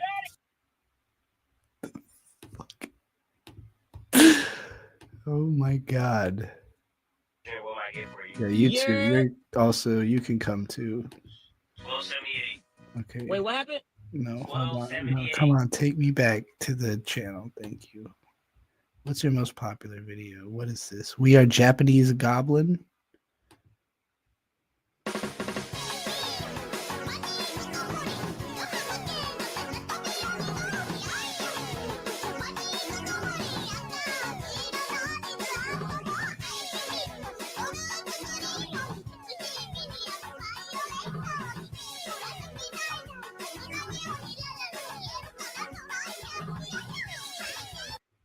You know, at first I was thinking, this has 13 million views. Why have I never seen this? And then I thought, you know what? This probably has 13 million views because someone has not stopped watching this for 3 years. Because I could easily see this being something that you just didn't stop listening to ever for the rest of your fucking life.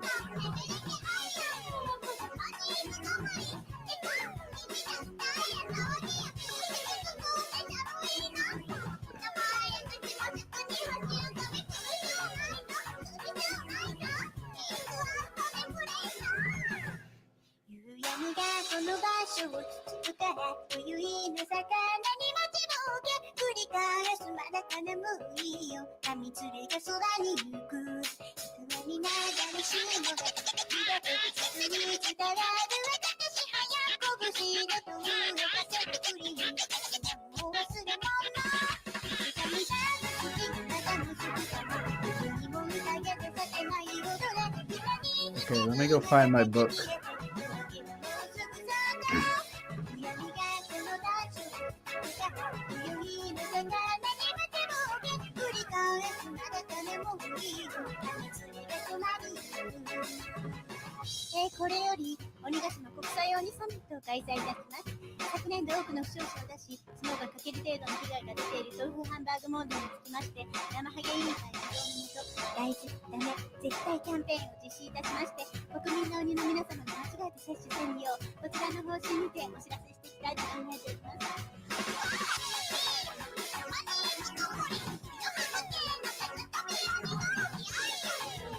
Japanese kabooming!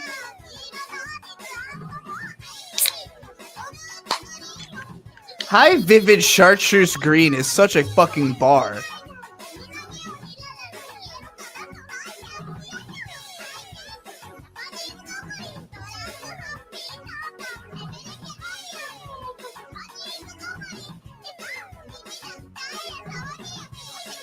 Me too, except it's actually better. It's life might actually be better than back then.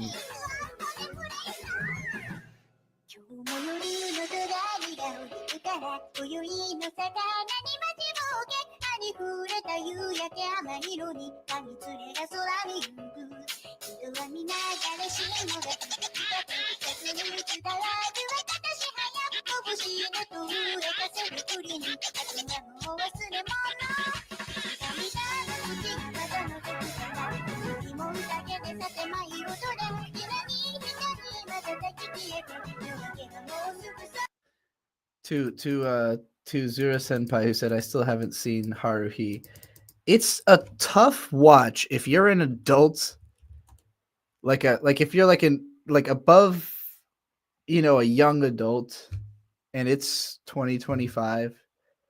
The show has aged uncomfortably, but there's lots of good things about it. And this is all you really need to see. I'm going to speed this up because the copyright is tragic on this, but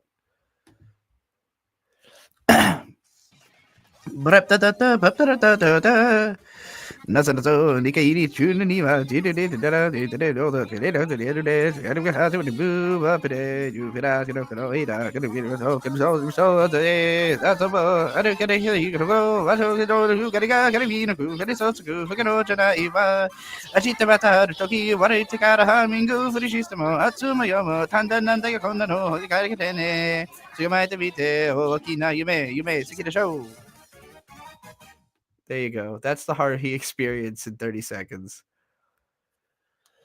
What if God was one of us? Okay. I wrote this in... How do I find out? There's like a history button somewhere, right? 2020, April 30th, 2020. So it looks like I got to 14 pages. Oh my God, I have my dead name. Jesus Christ. All right, it's been edited.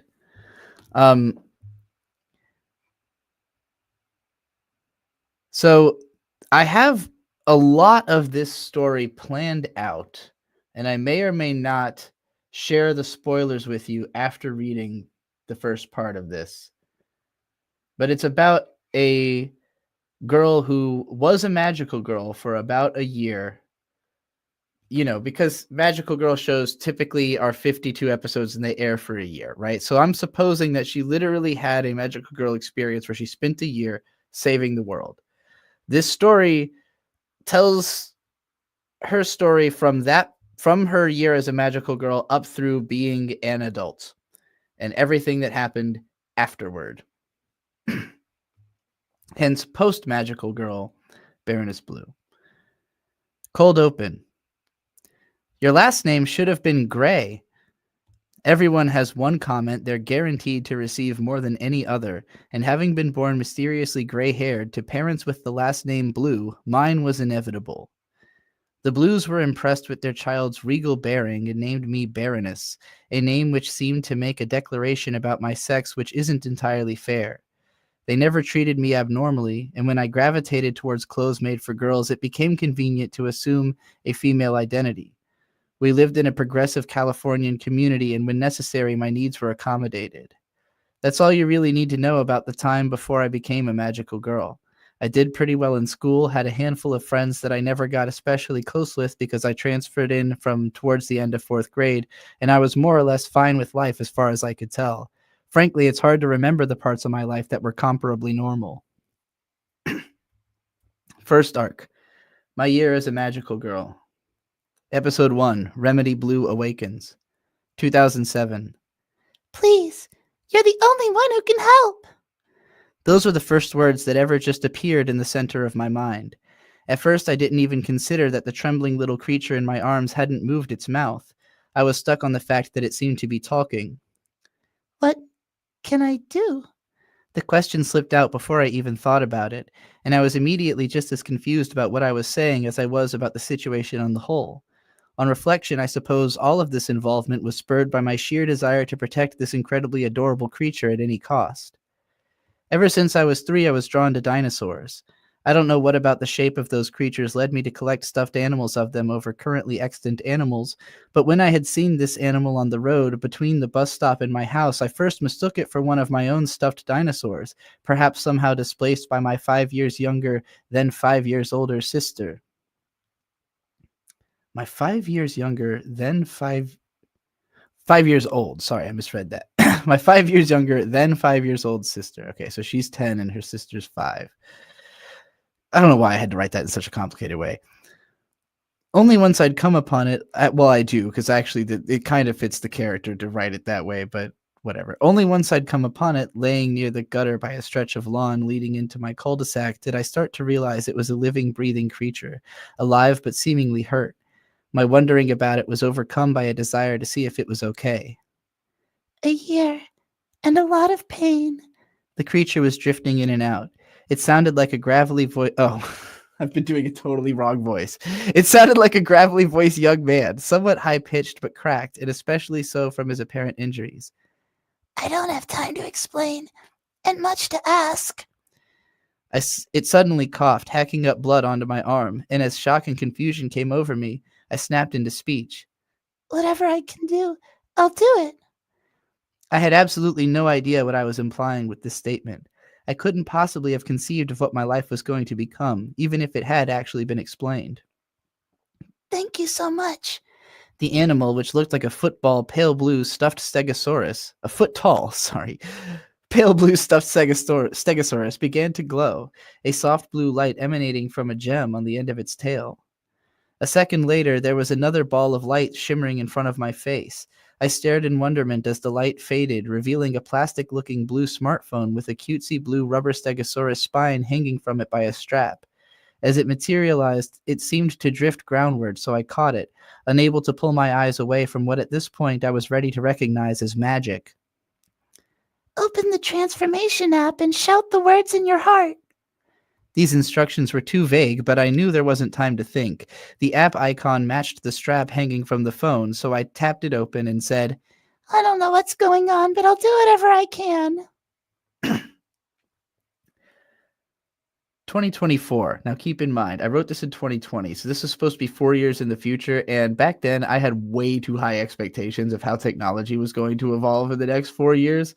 So pretend that this is set in pretend that all the dates are different or something in a way that will make sense. Have you seen Chan's room? Dude went absolutely fucking draft and just covered every surface with mania. Still can't tell if he's a tryhard or a madman. He's just young. We all have that phase where we just have to get it all out before we know what to do with it. Not me. I had a minimalist phase. Well, same difference. Well, these are two guys. The two guys in the call with me were talking about our Mind Melt Manor, a small-scale group project among freelance and non-professional 3D VR graphics artists in which each of us designs a room of any size, all of which are to be connected by hallways in a virtual manner. I was drifting in and out of giving them my attention as I worked on my own assets, and as my mind swam between their words. What is it called if I had a phase of just making good shit and it's never ended? Wait, this is her saying. What is it called if I had a phase of just making good shit and it's never ended? I asked. Arrested Development, Deacon jabbed. He was 5 years older than me at 31, but referenced a large enough palette of literature to seem approximately 80. We'd started working on occasional small projects together 2 years prior in 2022 after discovering we were mutual fans of one another. For the record, I still think minimal is the most based and Spartan way to live, but I just suck at it because I'm a schizo fuck, Anthony chimed in. He was co-mod of Deacon's Renova server, an application similar to Discord, but with a VR mode that allows users to create custom 3D spaces to represent a physical overlay of what is fundamentally a call and chat app. Our 3D avatars were not only occupying the same space at this time, but since we were on the same voice channel, we were functionally in a private call. Offline, each of us was standing in our own rooms, wearing a headset and gloves which allowed us to fully articulate our hands in 3D. Within the VR space, each of us was physically grabbing 3D objects and moving them around the space or morphing them between exploring menus and typing on virtual keyboards. Just about everyone's over their halfway point besides Jace, and given his circumstances, Anthony trailed off. Yeah, I won't be surprised if he cancels. Poor guy. Gray, we never got your status. Deacon was perceptive as ever. I seemed to have a decent reputation of finishing things for people, but if they ever compared notes, they would discover a pattern of lateness. No one besides Deacon seemed to notice that I tried not to give a straight answer on my progress, not that it mattered because I enjoyed working on his projects. 40%, I answered. It was just a bullshit number. I could have just as easily been 60% done, but I figured if it sounded like I was behind everyone else, that it meant I was working harder and should thus be contacted less. Sounds good, Deacon replied. Can't wait to see those ghost gals you've been teasing. Oh, they do love to tease. Just when you think you can touch them, they fade away. I was floating through thoughts as I obsessively readjusted an opacity slider for minutes on end. You're a real dreamer, you know that, Gray? Anthony asked, sounding as usual like he only spoke through pained smiles. Just a bit of a fascinator is all, I responded. This is like right when I wrote the neurotyping chart. Well, if that's everyone checked up, we can wrap this meeting, Deacon stated. I like how Gray did not indicate having checked with anyone whatsoever, Anthony ribbed, obviously a little jilted that he'd done all the QC legwork for this project on which we were all three considered the heads. I rolled right into it. I hear all about the progress in these meetings. Amazing, was all Anthony said in reply. Did you actually find time to check any of them out? Deacon asked. I knew he phrased his question that way because he knew I wouldn't completely blow it off and take no responsibility for quality check, but I tended to be unnecessarily critical when pressed, so I preferred to let someone more understanding do the appraisals. This character is just literally me, by the way. Circa 2020. Everyone seems pretty happy with their ideas. I don't think anyone's project is fundamentally unappealing. By the way, I kept clicking on that thinking it was going to give me a suggestion of the spelling, but it's not doing that. Spoken like a real Gray, Anthony joked. I didn't say anything more. That reply had sent me back into my mind, back into my art, and I grunted along affirmatively through the last few minutes of the call. 2007. I could describe to you the mechanics and literal experience of a magical transformation, but I couldn't possibly communicate what it felt like to go through it for the first time. Nothing made any kind of sense. Near as I could tell, I'd been ripped into another universe. Truthfully, when one's body undergoes transformation, their perception is completely enveloped within a metaphorical representation of their mindscape.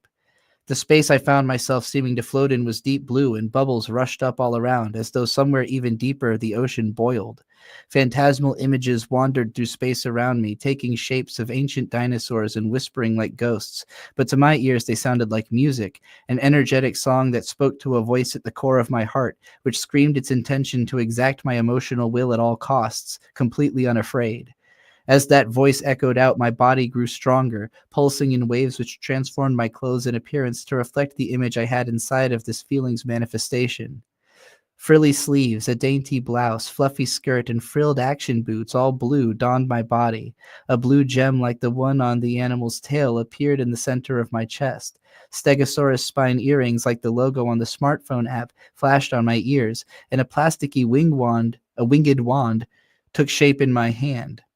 And most personally shockingly, my hair turned blue.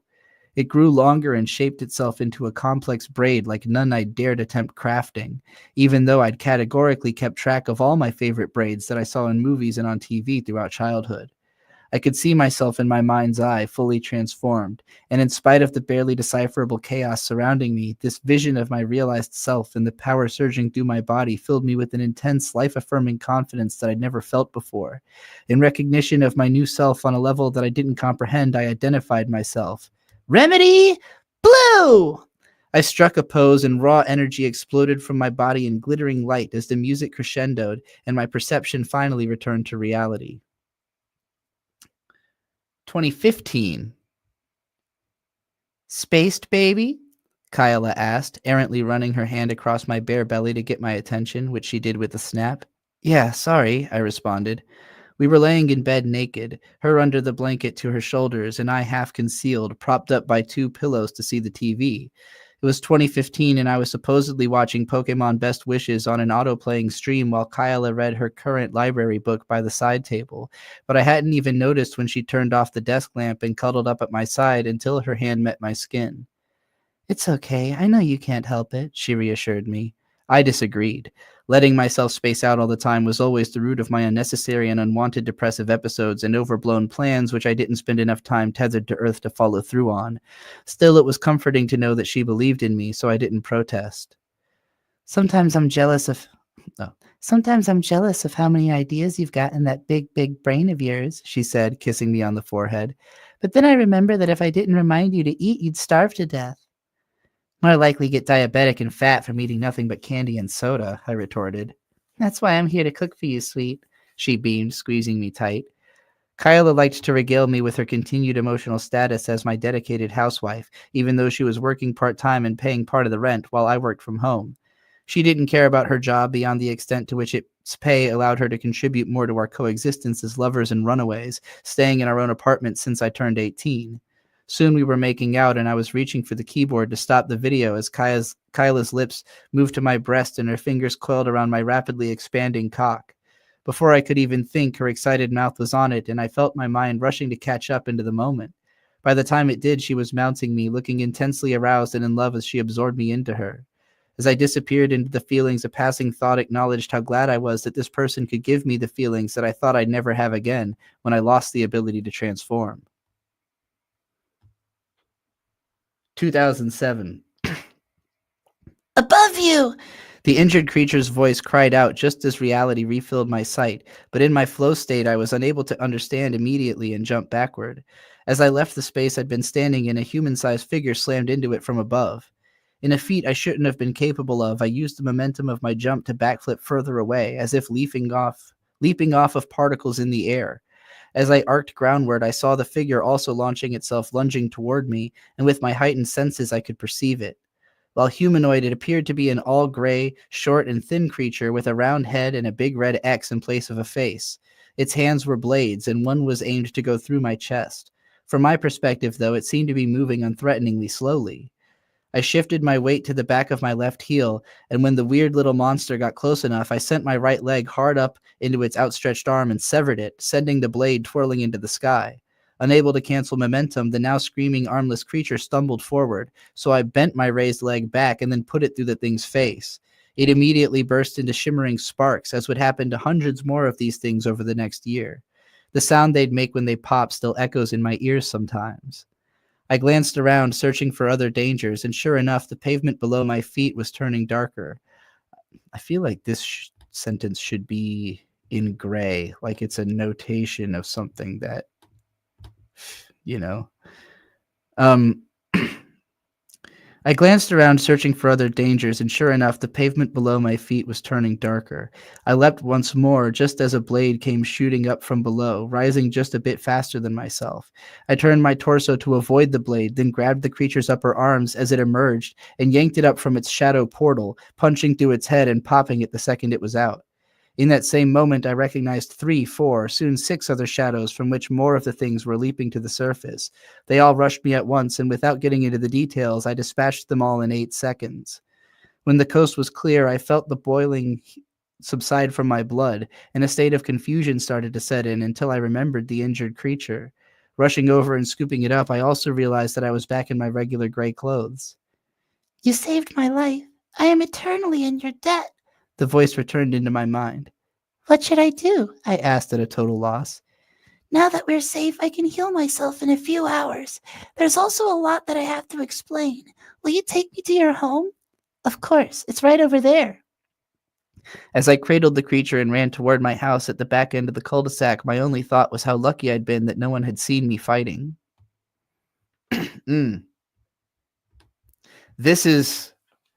This line right here, this is basically the core of this character.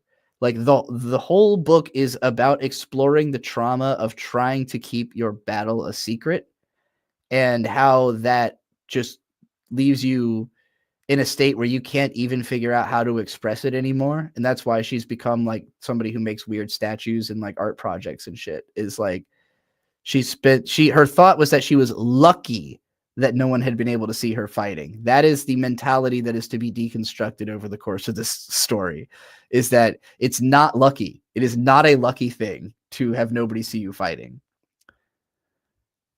That is also Animorphs. Interesting. I would have probably heard Tom's Animorphs lecture not too long before writing this. Like, it would have been literally, like, I think a month before writing this, I would have heard Tom's Animorphs lecture. So it's possible that those themes were partly inspired by that. Thinking about it. 2020. I love the new album, a familiar voice spoke into my mind as I stepped into the furnished weed shed I'd very proudly built the year before. It was 2020 and I'd been completely addicted to weed since 2017. Now that Kyla and I had a kid, I could only discreetly vape it in the house, but when I'd had time to myself, I'd come out here to roll and smoke a blunt. I listened to it all day, the voice continued, as I took a seat on the couch and hunched over a TV tray to start pulling apart a cheap cigar. My latest album was playing from a speaker plugged into a computer, which was sharding. I don't think I meant to type sharding there. That's really fucking funny. It definitely is meant to say sharing. My latest album was playing from a speaker plugged into a computer, which was sharing desk space with what appeared to be an inanimate stuffed stegosaurus. Thanks, Michael. What's your favorite track? I asked, carefully pinching apart the skin of a blueberry-flavored Swisher. I like the one where you talk about people getting together to overthrow the rich and make a new society, he answered. It wasn't just about that, I cautiously responded, anticipating the trajectory of this conversation. Just don't see how someone who thinks that way isn't excited about Bernie Sanders, he said, really laying it on thick. I sighed. Stop acting like you know human politics when all you do is read the internet. Stop pretending you do when you never talk to anyone. I've heard enough, as you recall. I hadn't meant to get defensive, and I hated myself for referencing a past which I'm supposed to be overcoming in my argument. In fact, I didn't want to hear a spot-on analysis of my current self-frustrations obnoxiously paired with a political argument, as if to suggest that tweeting support for a politician was going to represent somehow a new willingness to connect with others. Michael seemed to feel sympathetic and like he'd overreached, which only made me guiltier. I changed the subject back. How about track 3? I asked. Solid single. That and 6. Not 8. 8 is good, but 6 had pathos. That's the song you put out second that sells the album. Not that a single release means much to an independent artist. That's not true, and you know you'd have it if you wanted it. But I don't have to tell you that. Really fishing for compliments today, are we? I lit the end of my blunt, inhaled deeply, held it, and then coughed ferociously. I quietly puffed for a moment, considering as I often did that Michael's insistence on holding me to a higher standard than I myself was exactly why I continually returned to take his beatings. I came to him when I needed to roll my time spent indulging my own misanthropy right into my motivation to run back out and keep trying to live decently. This is my favorite, I finally announced as the 10th track came on. I knew you would say that. It's really fucking rough, but it's good. How did you know? I asked, hoping the answer might reify my own sentiment. It's the only one where you're completely sincere, he responded. I smiled. The one where the only lyrics are, damn, I love weed and pussy? Of course. That's the only thing you're probably sure of about yourself. I couldn't stop smiling. 2007. When I brought him into my bedroom, Michael was quiet for a couple of hours until his body was healed and then finally introduced himself. He explained that he was an alien from a planet in a parallel dimension populated by humans, small dinosaur-looking creatures called Namers, and half-breeds of the two. Hey, Luca. Hey. Their planet had enjoyed decades of total peace thanks to the discovery of gems containing immense power, which, when tapped into through the user's emotions, granted them boundless energy. There were enough gems for everyone to have multiple, and no one had cause to use them so much as to need more than a few. So for a while, people's lives were so convenient that they had nothing more to ask for. However, a group of concerned individuals convinced that someone would eventually start amassing and abusing power formed a secret intelligence network to keep tabs on the flow of gems throughout the world. For the first 5 years of their operation, the group hadn't known if things were sage or if someone was aware safe. If things were safe or if someone was aware of and avoiding them. Just the day before, Michael, who was a part of this group, had caught on to a secret trade of a huge crate full of gems. He had just found evidence that the recipient was another member of the group, but they discovered him as well. Immediately, he was swarmed by shadow bladers, and even with his gems activated, couldn't avoid the sheer number of them. In desperation, he'd teleported everything in a 10-foot radius of himself into another dimension, using an ability still considered theoretical, which he had been helping to develop back home. That was the whole of the story for now. I don't know. That was the whole story for now. This phrasing. Sorry, hold on. That was the whole story for now. And he promised to take me to his homeworld the next day once I'd gotten sleep and processed the day so far. I laid in bed awake until 9 a.m. When my mom came to wake me for school, I insisted I was ferociously unwell until my uncharacteristic intensity scared her into letting me stay home. It wasn't until I knew it was past time for my bus to come that I would finally pass out. Waking up at sundown was surreal enough to immediately remind me of the night before, washing out the fog of a sleep I'm sure brimmed with bizarre dreams. The Stegosaurus was perched, unmoving and quiet on my dresser, seeming no different from the Brontosaurus T-Rex plushes next to me in bed. I stared at it as my senses came fully operational and finally spoke up when I couldn't take wondering about it anymore. "Are you awake?" I whispered sheepishly. "Yes, good evening." The voice was in my head again. I'd learned the night before that he could speak into my mind through a type of magic he'd helped to invent. "I cannot thank you enough for saving me, nor apologize enough for what I am going to need of you going forward. My debt to you may yet outstay my own life." Though oddly phrased, my understanding of his statement shocked me into blurting out, "It's okay, it wasn't that hard," not really even knowing what I was trying to say. "It will be. I can guarantee at least that much. But if nothing else, I can offer you hope in my plan to resolve this all inside of a year." It seemed as though this creature regarded a year as a very short time, but as I had only lived 10, I could hardly remember the first few. It still sounded intimidating to me. "For starters, it's best if I explain your current circumstances. Have you noticed your necklace?" Looking down, I was shocked to realize that, having not changed into my pajamas the night before, I'd completely failed to notice that I'd been wearing the gem which had been on my chest as Remedy Blue on a thin silver chain hanging from my neck.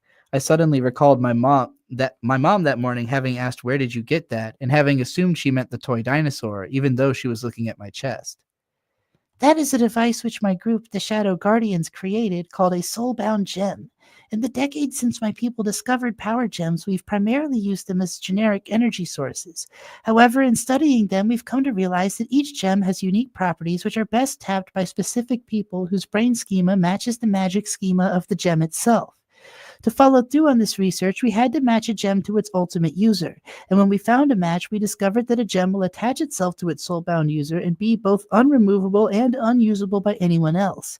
There is a finite amount of power in any gem, and after a year of deliberate heavy use, our test subject eventually exhausted theirs." As Michael's explanation grew increasingly technical, I found it more difficult to place myself in the moment, staring at an unmoving yet breathing plushie. "It's breathing?" as a seemingly disconnected voice echoed in my mind. Much of what he said only fully made sense to me later once I'd had more experience using my gem. Our tandem follow-up project was to try and reverse examine the kinds of people who would bind to each gem that we had, and to study the gem's magical logic to predict the spread of abilities that its user might unlock. As we discovered power sets we considered useful, we began developing technology around those gems which a soulbound magician could use to tap into the higher level potential of their gem without having to study it as much. 2 devices have reached a usable state, and I was carrying one on me when I was attacked. It just happens that the difficulty I'd been having with my teleportation spell was the challenge of imagining a precise layout of a particular space to target for a jump. But since I had the gem and the device on me, I was able to target the schema of the brain which matched that of the gem, that being yours. It took 10 seconds to actually enter the space your brain had occupied when it was identified, and thus I spawned above the road where your bus had just passed by. Implying that if she had still been in that location, he would have appeared inside of her brain. I assume he just knew she would move, but amid the waves of information, I latched onto a raft and responded, "So this is my soulbound gem?" I grasped the jewel and examined it deeply. On some level, it seemed like a matter of course for it to be blue, and yet a part of me was truly surprised that my soul's gem wasn't gray. "Do you like it more when I call you Baroness or when I call you Gray?" Kyla asked when we hung out for the second time on hers and Michael's homeworld, Elepticon. "Everyone calls me Gray," I'd responded. 6 months later, when we'd become almost intimately close, she asked me the same question. "You asked me that before," I said. "But you didn't really give an answer, did you?" she pressed. "I said everyone calls me Gray. But do you like it more when I call you Gray?" "I like it when you call me Sweet." Michael had spent an hour describing his planet, so I'd be mentally prepared to handle it, but I didn't expect the physicality of losing your bearings upon entering a completely different atmosphere. As Michael had anticipated, the leaping sensation in my heart caused my transformation to activate, and the energy field in my body began processing and normalizing my experience of the gravity and atmosphere so as to feel like normal to me. The planet Ellipticon was dizzyingly colorful and bright, as if its rolling hills, prehistoric foliage, and stucco neighborhoods were all colored with pastels. Humans, mostly with assorted dinosaur parts on their bodies, along with little plush-like dinosaur creatures, hovered around at cruising speed, with shining crystals worn as jewelry on various parts of their persons. I was invited into a building just too big to be a standard house, but with a comforting, deeply detailed, and warm inner environment. There was more distinctly shaped furniture and were more bizarre-looking knickknacks than I could stop to question as I was introduced to the two members of the Shadow Guardians whom Michael still trusted were on his side over their now officially defected member, Althalazor. First, there was Barry, a pink Triceratops plush with a cute feminine voice that floated just above my eye level, as did Michael. Second was a girl who looked about my age but had fangs and a purple T-Rex tail, along with tan skin and short, unkempt blonde hair. She was dressed in spats and a loose light green half shirt, and her midriff was somehow repeatedly the most attention-grabbing thing in the room. It seemed like she was just as interested in me as in the conversation, too, as she kept glancing my way, but I just kept nervously averting my gaze when it met with hers and wandering on to some other weird thing to look at and think about. The dinosaurs spoke rapidly and in depth, trading all of their new information, and I got the sense that despite their cute appearances, they were much older adults. They seemed even more mature than my parents and some of my teachers, and I could hardly find my way into the conversation when I wasn't being addressed directly. From what I could gather, Barry had co-developed the magical smartphones with Michael and was currently carrying the second device. Now that they knew it worked, they would figure out a plan for approaching the person who matched that gem about choosing to join them as well. I could feel how they struggled to emphasize the importance of getting this person to agree willingly and with a full grasp of the situation, without driving home the fact that I'd been thrust into the situation with little idea of what I was in for or what was going on. Eventually, Michael was ready to explain his plan for me, and everyone's attention turned to me at once, putting me a bit on edge. If the rest of the Shadow Guardians are loyal to Althalazor as we expect, then he will have 5 powerful agents and their clans of Shadow Bladers on his side. We don't know what their goal is, but we know that they'll be trying to amass as many power gems as possible. When I arrived on your planet, I was surprised to find my gem radar blinking intensely. While you were sleeping, I went out to investigate. I discovered that power gems are as common on Earth as they are here. However, humans have not discovered how to use their power freely. The only gems in active use on this planet are those which happen to find their way into the hands of their soulbound user, who can channel its power innately in moments of heightened emotion. Now that the Shadow Bladers have found this place through their hive mind connection, the Bad Five will certainly come to Earth, both to harvest gems and, more importantly, to magically hijack the consciousness of soulbound gem users on Earth to turn them into weapons against us. If we can't stop them before they become too powerful, they will eventually take control of both planets and rule them as they see fit. This is where you come in, Baroness. I can't ask you to abandon your life and family to fight with us here on Ellipticon. However, in the event that one of the humans on Earth is taken over, the only people strong enough to fight them will be those with soulbound gems themselves. As such, we will have to call on you to fight them. I understand, I blurted out, even though I hadn't followed the entirety of his explanation. My duty was clear. It was already obvious to me that the amount at stake necessitated my involvement, and I'd emotionally committed to my role. You are incredibly brave, Michael responded. 2008. What did you mean when you said I was incredibly brave? I asked Michael as I sat against a tree with him in my lap, having run out to brood in the forest on a sunny summer day in 2008. Which time do you mean? I'm always saying how brave you are because it's true. But why? Because you would jump in to help someone before even thinking about the consequences. Doesn't that just make me illogical? I think you would have chosen to fight even if you'd been given the choice. What choice? There were only 2 people who could do anything to stop Althalazor. Sounds like pretty rational thinking to me. If I'm so rational, then why am I sitting in the woods talking to a stuffed dinosaur? Because the world is not a logical place. I would come to disagree with that statement eventually, but for the time it put me back into my thoughts. 2007. You finally let me introduce myself, the blonde girl proclaimed in a mix of excitement and frustration when Michael finally addressed her as the person who'd be my liaison and personal guide for the duration of my mission. My name is Kyla. I've been really, really dying to tell you how much I love your braids and the whole look of your dress. Oh, I was taken aback by the normal girl talk, cutting through all the buzzing walls of information I'd been trying to grasp. Thank you. I didn't braid it myself, but I love it too. So this is your transformation? She asked. I almost asked in response how she couldn't tell given my blue hair, but then remembered that I'd seen people with all kinds of hair colors hovering around the neighborhood. Hey, are you done explaining things, Mikey? I want to take her somewhere more interesting, Kyla said.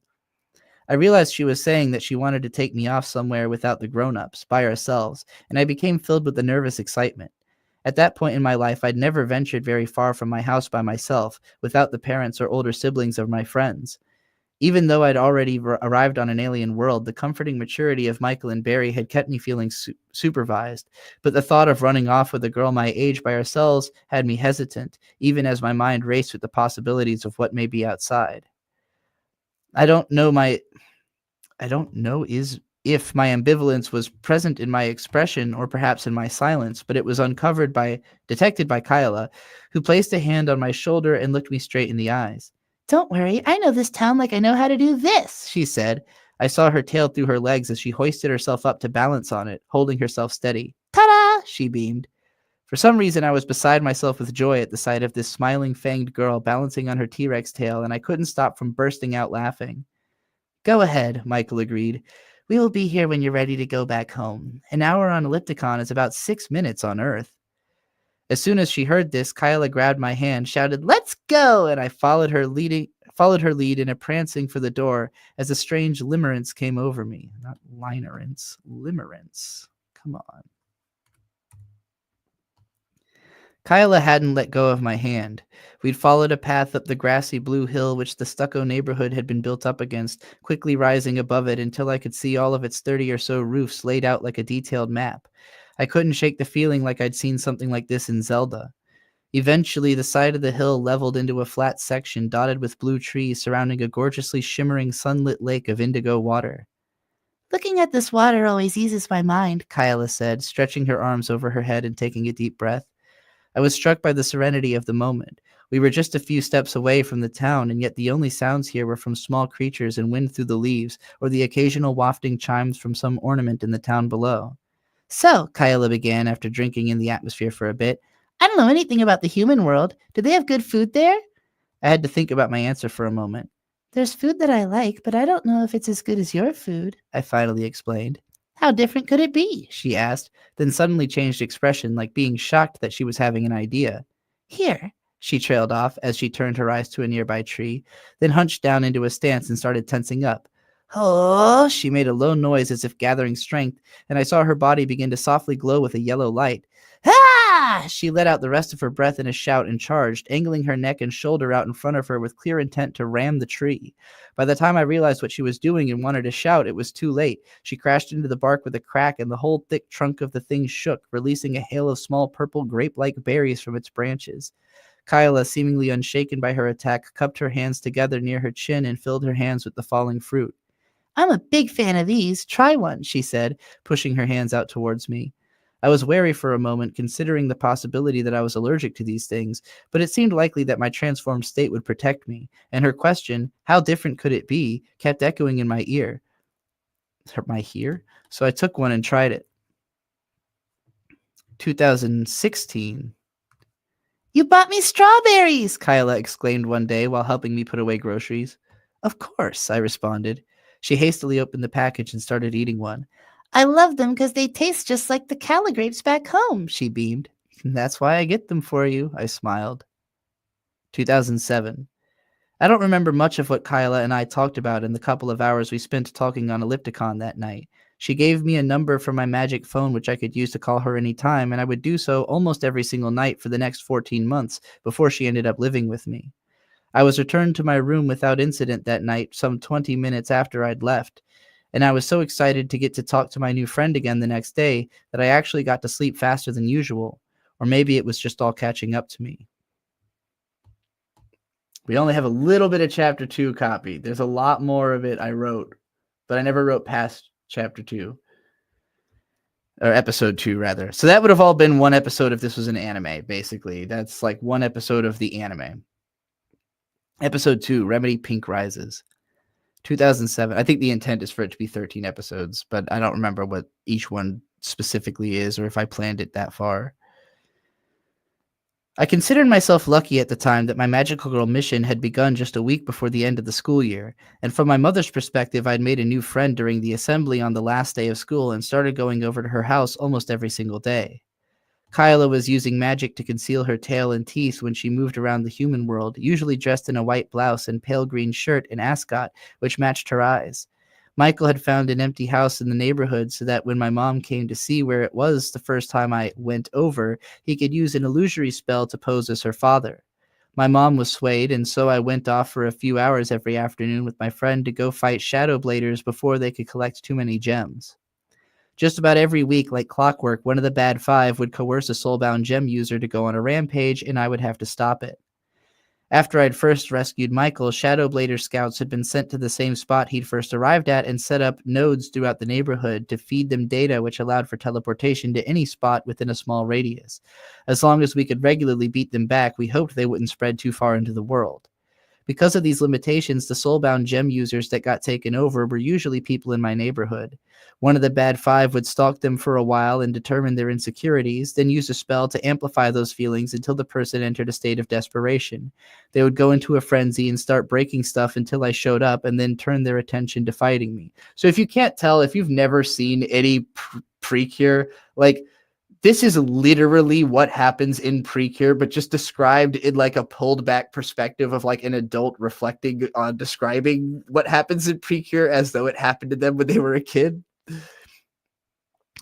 In the course of our physical confrontations, I would hear them muttering under their breath the name of the thing that bothered them most, a boyfriend they thought was cheating or a parent who didn't understand them, which the Bad Five had preyed upon. Once I knew their problem, I could figure out a spell to pacify them, just as long as I could determine which feeling they were suffering a lack of. Usually I would be inspired by the feelings I'd used to get myself through similar negative emotions, feelings which were given to me by the comfort and camaraderie of my friendship with Kyla, or from resolving conflicts with my parents, teachers, classmates, or even the person themselves. After starting middle school in the fall, a lot more of my classmates turned up among the anxiety-ridden, mind-controlled townsfolk.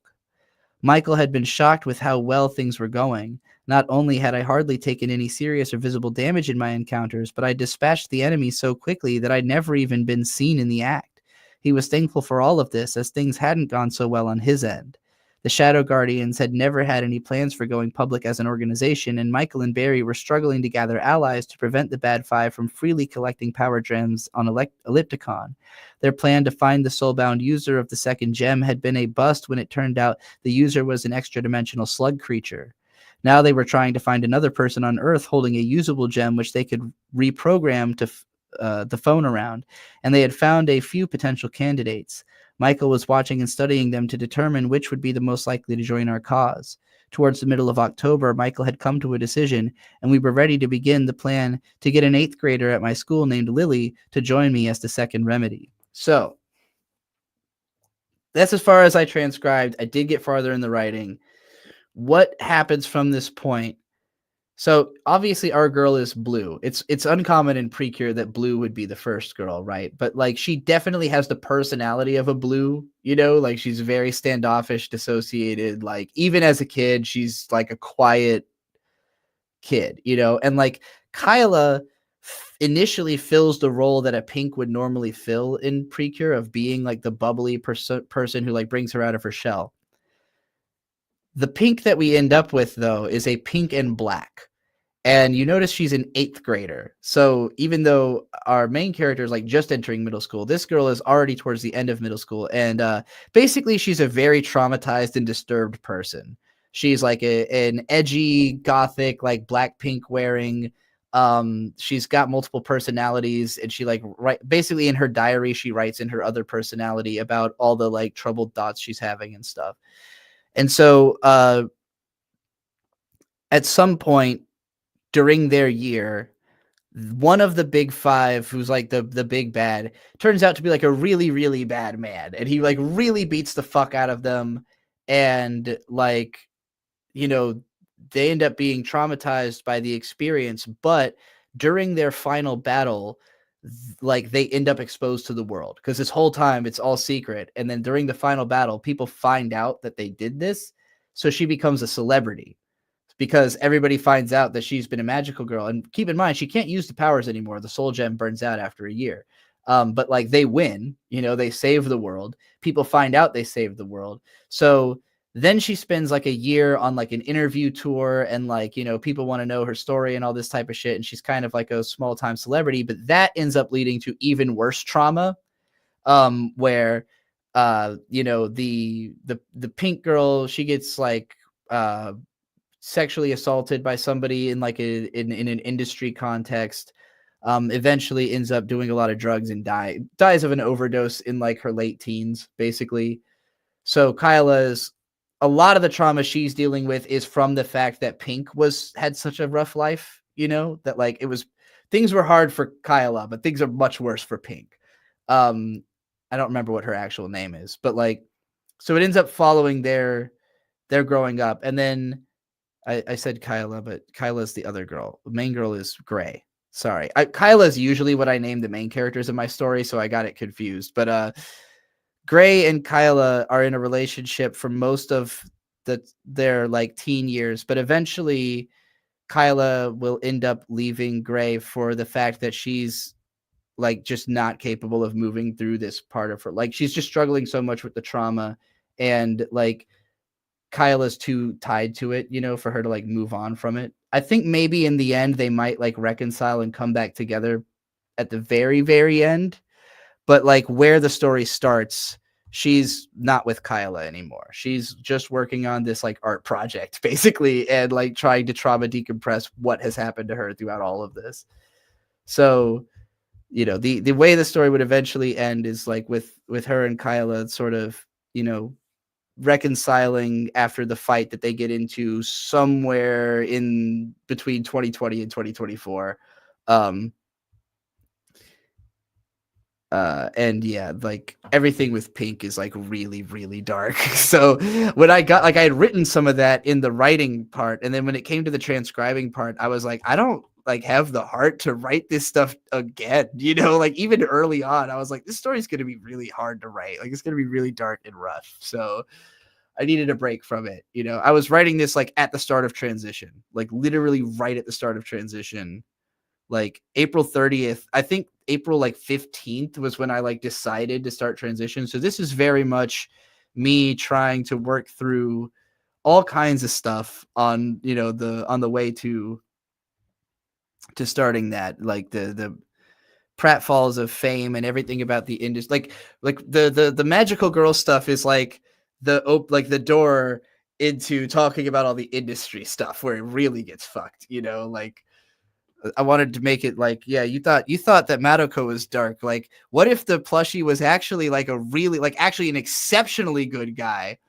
But like the human world is so bad that of course you're still going to end up traumatized like any normal human would, you know, if you grow up, regardless of having been a magical girl at some point.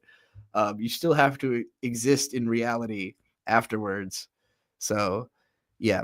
Also, this is partly inspired by how like I wanted Sword Art Online to be, because Sword Art Online, like my take on it has been that like if it had been focused on being a story about PTSD and like it was all about like, you know, like the survivor's guilt and the trauma of having been in SAO and then like not like being able to function in society again, like all those themes are in SAO. It's just not the focus, but they're by far the most interesting part of it, you know. So this is me kind of trying to bring that idea to the focus of like being trapped in the game for a year and then dealing with all the stress of after that, of like I was this person, you know, and now I'm, you know, still dealing with the consequences way later of having been a magical girl for like a year in my childhood, you know.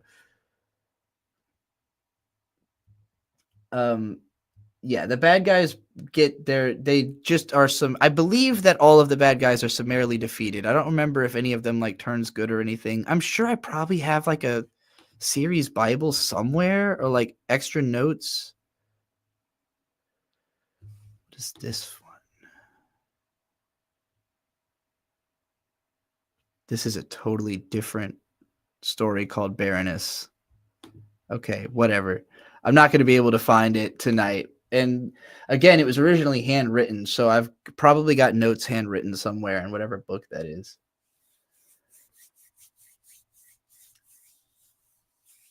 Yeah, I'm glad you were here for this, Luca, because I couldn't imagine anybody who would enjoy it more than you would. So, particularly those details, all the stuff about the Dino World. I forgot how detailed this story was. Like, I remembered the beats of the story. I did not remember how detailed it actually is in describing like all the magic systems, all the logic of it. I really enjoy the like justification for why the bad guys show up in her town, like why it's always happening in her town. Because that's something that always, like, every time I watch a show like Preacher, I'm like, are there not, like, why aren't they appearing anywhere other than Tokyo? Like, why are the bad guys only here? So it's I had to come up with like a reasoning for everything, that because the story is supposed to be realistic in the long run. Like, if I'm going to explore all these dark human emotions, then like I have to justify all the cartoony stuff. And I'm not trying to deconstruct it or make it like, I'm not trying to make it any darker than it is. It's the human world that's darker, like the magical girl stuff is all exactly as it would be. Being a magical girl is rough. They get their asses kicked. Like, it's not a fun job, but like, I want to focus on the aftermath of that.